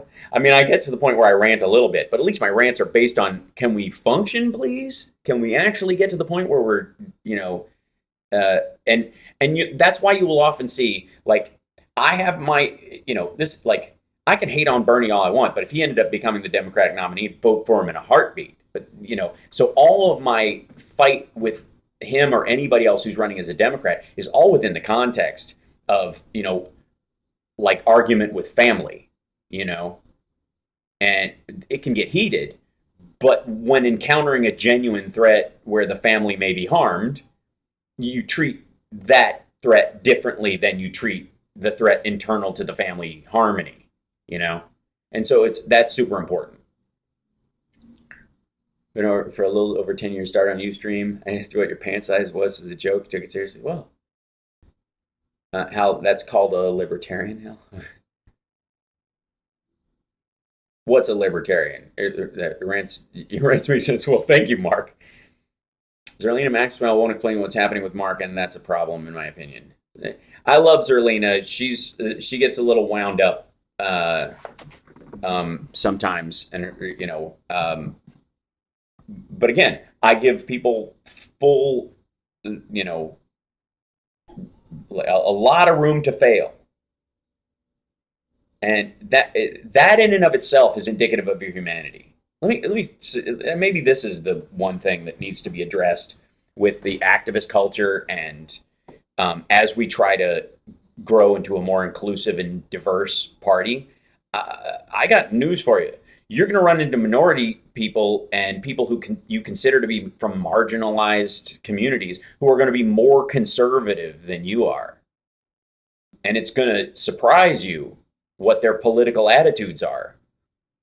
And they won't fit into this odd box that's been painted around them. And so you got to give people, if you're talking about real diversity of thought, diversity of culture, diversity of being, that's an uncomfortably large package. Most people think in terms of we need more diverse voices because they think there will be more people of different cultures who also agree with them in their camp, and that's not always how it works out. And there may be a lot of situations where people do agree with you in principle, but not in application or not in strategy. And a lot of people mistake strategic disagreements for principle disagreements. I see this all the time. And it comes a lot from people who are so goddamn sure of themselves that person, because we disagree, must be morally wrong internally to not think that my strategy is the best way.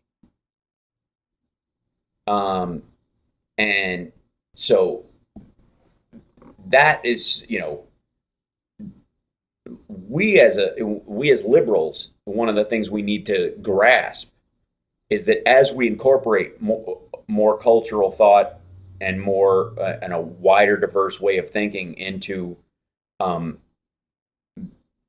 how we present our ideas, as a political party, as movements, all those kind of things.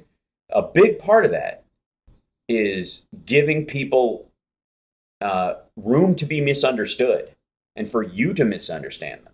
And that's why I tweeted out that, you can be wrong and still be a good person, and so can somebody else. The reason I tweeted that out was because I see a lot of people who assume that when someone is wrong about something, they should never be given the chance to right themselves. That it is, and that is the root of authoritarian thinking, and has no place in liberal or progressive ideology. It can't. It is antithetical to the idea. So that's super important. And if you find yourself being rigid about other people's behavior, and not listening to their principled point to see if they resonate, they just disagree with the how, and you're automatically writing them off or whatever, you cause more damage than the right could ever do. That's just a fact.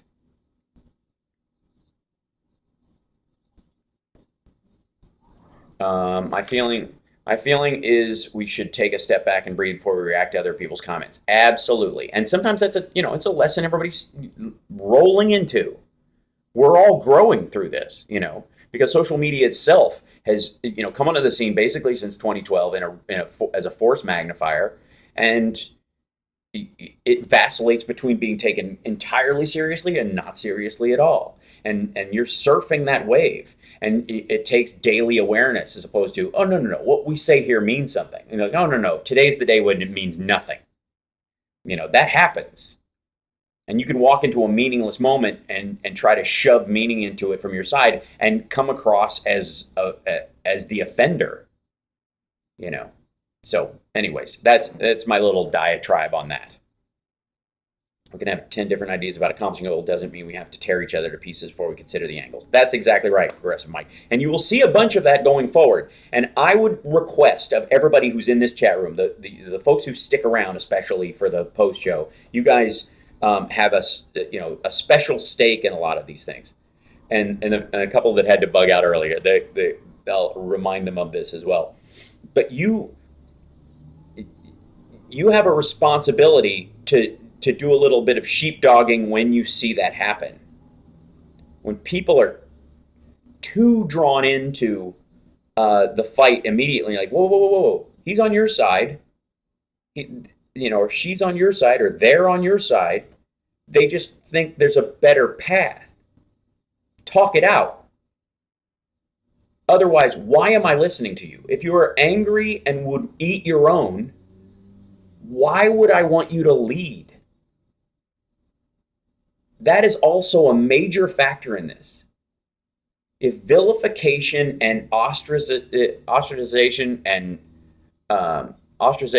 like shunning people like the Amish or something is part of your negotiating philosophy on in simple arguments and disagreements, why would I ever put you in charge of the military? Why would I let your ideas about that ever be in charge of, nuclear weapons or the like?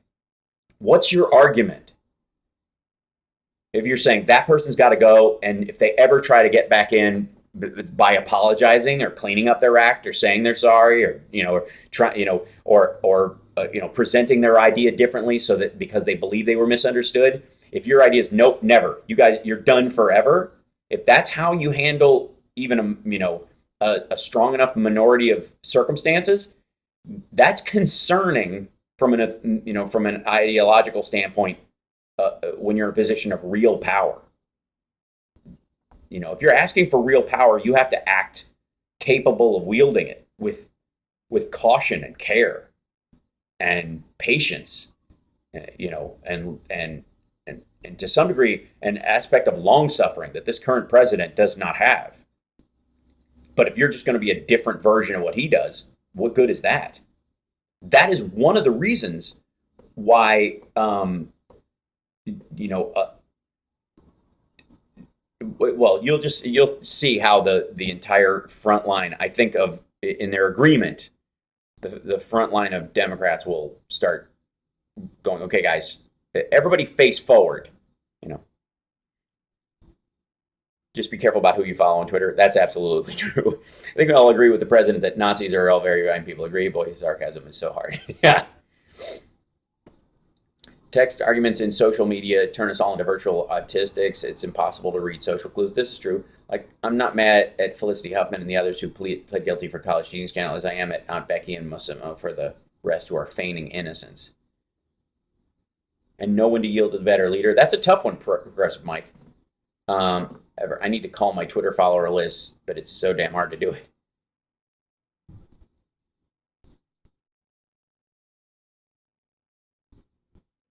Been seriously limiting social media lately, feeling more present in my life, and creativity is coming back in full force. That's great, Zelda. I just decided to stop caring about stuff that isn't a big deal. The only reason why the Prince William cheating story matters to me is that they're using Meghan as a scapegoat. That's National Enquirer level stuff that is meant to bait you into caring about stuff that is completely out of your control. Again, this goes back to that Stoicism epiphany that has been such a gift. I can't tell you what a gift it has been to practice, and I mean this as a daily effort, relinquishing stuff outside of my control. And not, anything that is within my control, I will do whatever I can within it. But anything outside of it, poof, gone. And other people's relationships and whether there are infidelities there is so outside of your control that if you sell any of your emotions to that circumstance, it is out of a lack of respect for your own worth, your own feelings. The only value other people's relationships that you don't know, like if you have friends and whatever, you can interact with them because they're in your life for a reason. And if they're having troubles, you can go, hey, maybe I can, offer some advice or a shoulder or some understanding. But in terms of other relationships like celebrities and royals and people you're never going to ever meet, the only value those relationships have when you do hear details about them is a reflector. Is this a real mirror or a funhouse mirror? If I was in the same situation, would I act the same way? No? Then fine. If I was in the same situation and tempted by the same circumstances, if I'm honest with myself, would I react to it? If so, what do I need to work on in myself? That is the only value of ever seeing any of that information. The rest of that is just shit rag bait to keep you stressed. And again, we fought the Revolutionary War, so I don't have to give a shit who a king or a queen sleeps with. Or a prince or a princess, for that matter. Like, it's bad enough we have to see cartoons with those assholes in them. I mean, that was one of my biggest problems with Black Panther. Was like, I love the movie, but they could have very well been the Saudi royal family.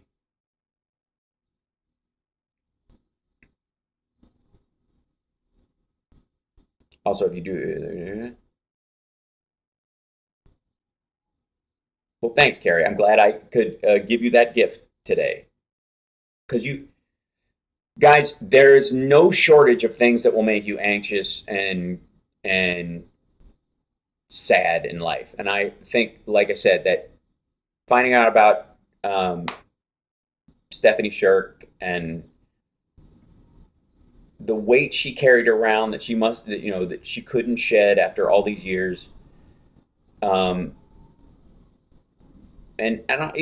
the time we spent together was pretty happy, I have to say. Like, I'm pretty fun to be around, you know, when at my best. And I try when I'm in a relationship to always present my best to my partner because they deserve it. It's not like I'm not vulnerable, I'm not truthful or anything, but I really do go, you deserve to wake up to good morning, I love you. That's part of the participation in the relationship as far as I'm concerned. And I'm happy that way. And it's been a great thing in my life to focus on that in my relationships. But so often we carry shit that we have that isn't even ours. And again, I'm not somebody who believes in that no regret horse shit. There's so much of the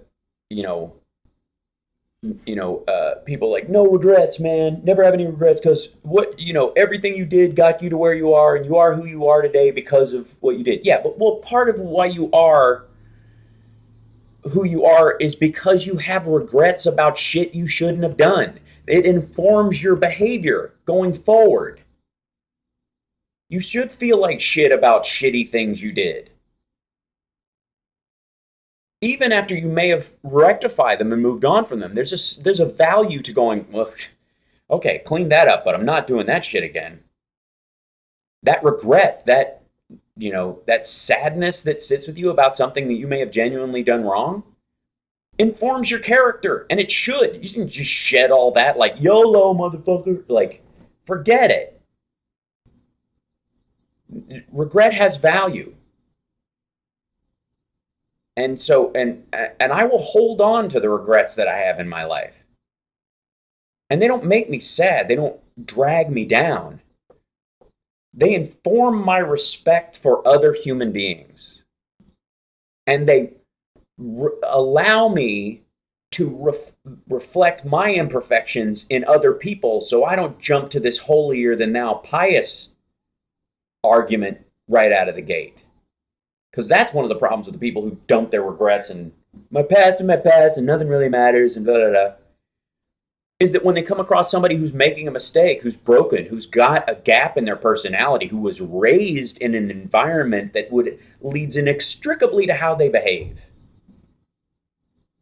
Why else would they act the way they're acting, but for the fact that they were on that path? And you encounter them like this, this problem, I would never. Yeah, you would.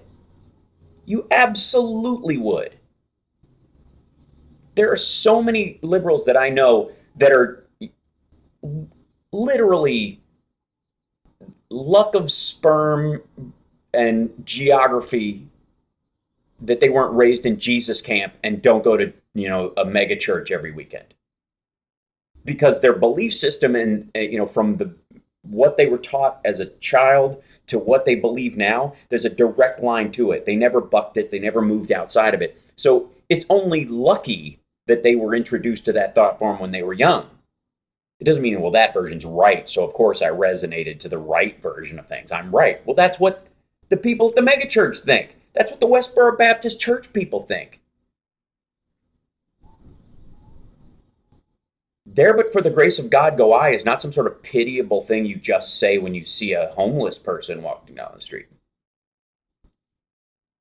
It also applies to any person that you would argue morals or principles with. And when you look at some redneck racist with a gun in his hand who's, afraid of Muslims and Mexicans or whatever, and can't genuinely recognize that if you were born where they were born and lived where they lived and ate what they ate and went to church with who they went to church with, the idea that you magically would still be you as you right now is an absurdity. And if you've done the work to, if you did come up differently and you did some self-reflection and you did fix yourself, know that was a tool more than likely that you were also given either by accident or choice as a child that they may not have been afforded. And so the path for them may be longer and more painful. You know? So that's a... Yeah. Regret should help you grow as a human being. Not easy to do, but that is what it is for. Absolutely.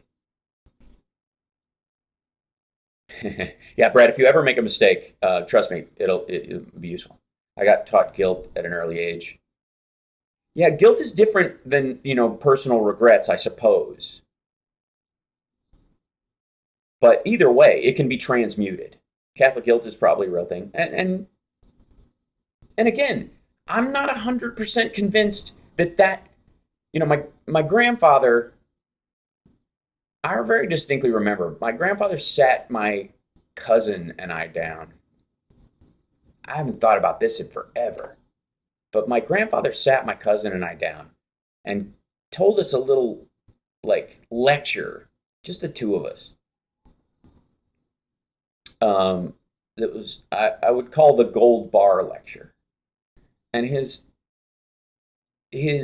point was, he goes, everybody's born with a gold bar that has immeasurable worth. And it is very malleable and very heavy, and you carry it with you. And life will dent it and bend it and twist it, but it never removes the value. Only you can do that. And it is up to you to take this bar and, through hammer and heat over the course of your life, shape it into something of value beyond its intrinsic value. It is worth something, period. That is the natural worth of a human being. But it is up to you to make it more than that, either by making it functional or ornamental, or both, preferably. It is up to you to take that gold bar and turn it into something. And, my mom, I think I told you guys this before, my mom has that phrase, make yourself useful as well as ornamental. She always used to do that to get me to do chores. She's like, if I'm standing in the kitchen, and it was more like, part of it was don't just stand there, do something. But the essence of what she was saying was, look, be both. Be useful and beautify your surroundings as best you can. Be your best version of yourself. Because it's there. It exists. I got a rock. One of my favorite Peanuts lines ever, Amos. So you're separating regret from guilt and shame now? Yeah, I think so. Although I think they're both functional. I think shame is very functional. I think, if you did something you should feel guilty for, then hold on to that guilt until you rectify it. And then it simply becomes regret. Regret is about an unfortunate circumstance. Guilt is about something you did. And if you did something bad, or you did something wrong, or you wronged someone, either willingly or unwillingly, make amends as best you can, shift your behavior moving forward. If you can't fix it for that person, fix it for others going forward. And that guilt will shift away from, I did something bad on purpose, to, I'm trying to fix myself, and I regret that ever happened. It's a valuable lesson, but the lesson only has value if it has weight, and the weight comes from the regret. Yeah. I've been ashamed of myself in my life, of course. What human hasn't? What kind of pearl existence do you live? What kind of low standards must you have if you're never ashamed, right? Now, I have a joke in my act about I'm shame-free, but that has to do more with the jokes about guilty pleasures and surface bullshit. But the things I would, I was ashamed I did as a child, as a teenager, as a young man, and over time, like that, those things when they happen inform my character going forward, and that's got value. This idea that we shouldn't, that we should shun the idea of shame entirely, I happen to think it's a useful tool for me. Externalized maybe from somebody else, it's useless, but feeling it yourself because you've made a moral distinction for yourself is incredibly valuable. And by the way, if you own your own shame, if you deal with your own level of regrets, and you know that you're making the best of them, when other people try to shame you from the outside, it has zero effect. None. I was going to break down and cry any second. I passed that. I did that earlier. You missed it.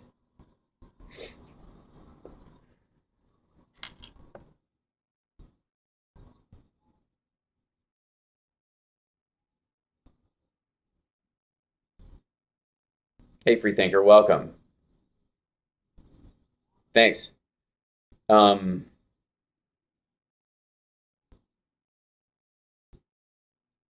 how you're saying be best? No, I'm saying be better than that. My mom's motto is stop worrying about the past and focus on today and the future. Well, it depends on what your focus is. If your focus is just worrying about today and worrying about the future, that's not helpful either. I put that thing on my Instagram a little bit ago, that people are like, I can't meditate. I just can't meditate. I've tried to meditate and I fail at meditating and I can't meditate. No, you don't. Everybody meditates. Everybody knows how to meditate. They just meditate on the wrong shit and call it worry. That's what meditation is. It is a singular focus on what will be. It's just a bad one. If you want to meditate, focus on your breath, close your eyes, and count your breaths. And make your breaths as slow as possible. And anytime you think about something else, go back to the number attached to the breath. And go to 5 breaths, and then 10 breaths, and then 20 breaths. And then set a timer where you're just breathing. And then eventually you'll be able to do a minute, 2 minutes of just, with the timer off, just focusing on the sensation of breathing in and out. And then you'll graduate into trying TM or some other stuff.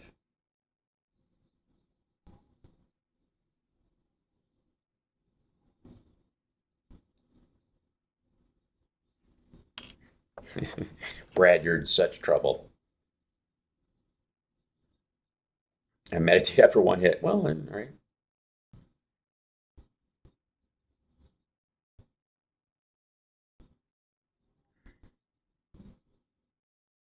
True, very true, Jude. Meditation is a tool of greatness. Absolutely.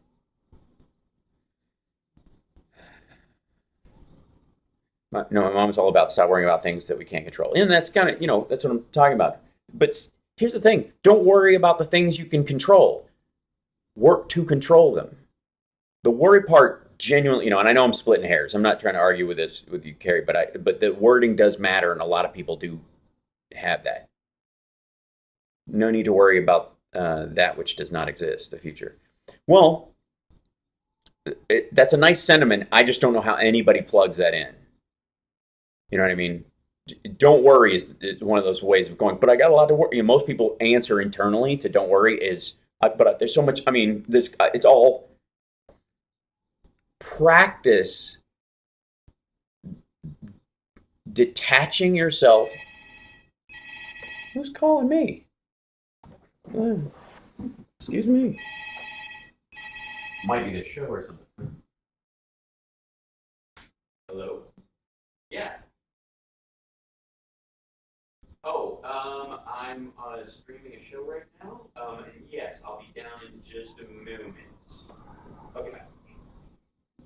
No. Yeah. Yeah. Okay, I'll be down in a minute. Okay, thanks. Okay, bye. All right. I guess they want me for sound check. We did sound check yesterday, but I guess we're doing another sound check.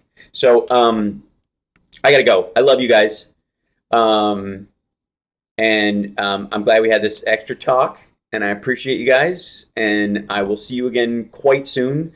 And I'm going to be doing more regular streams and more regular videos and all that kind of stuff. If you're a Patreon subscriber, I'm posting some more videos on there as well. Don't forget to like and subscribe to the channel. All the stuff I'm supposed to say at the end. Patreon.com/HalSparks. What else? Instagram @HalSparks. Twitter @HalSparks. All those kind of things. I really appreciate you guys being patient with me about the emotionality of the last couple days. And take care of yourselves and take care of somebody else. And I will see you very, very soon. Okay. Bye, everybody.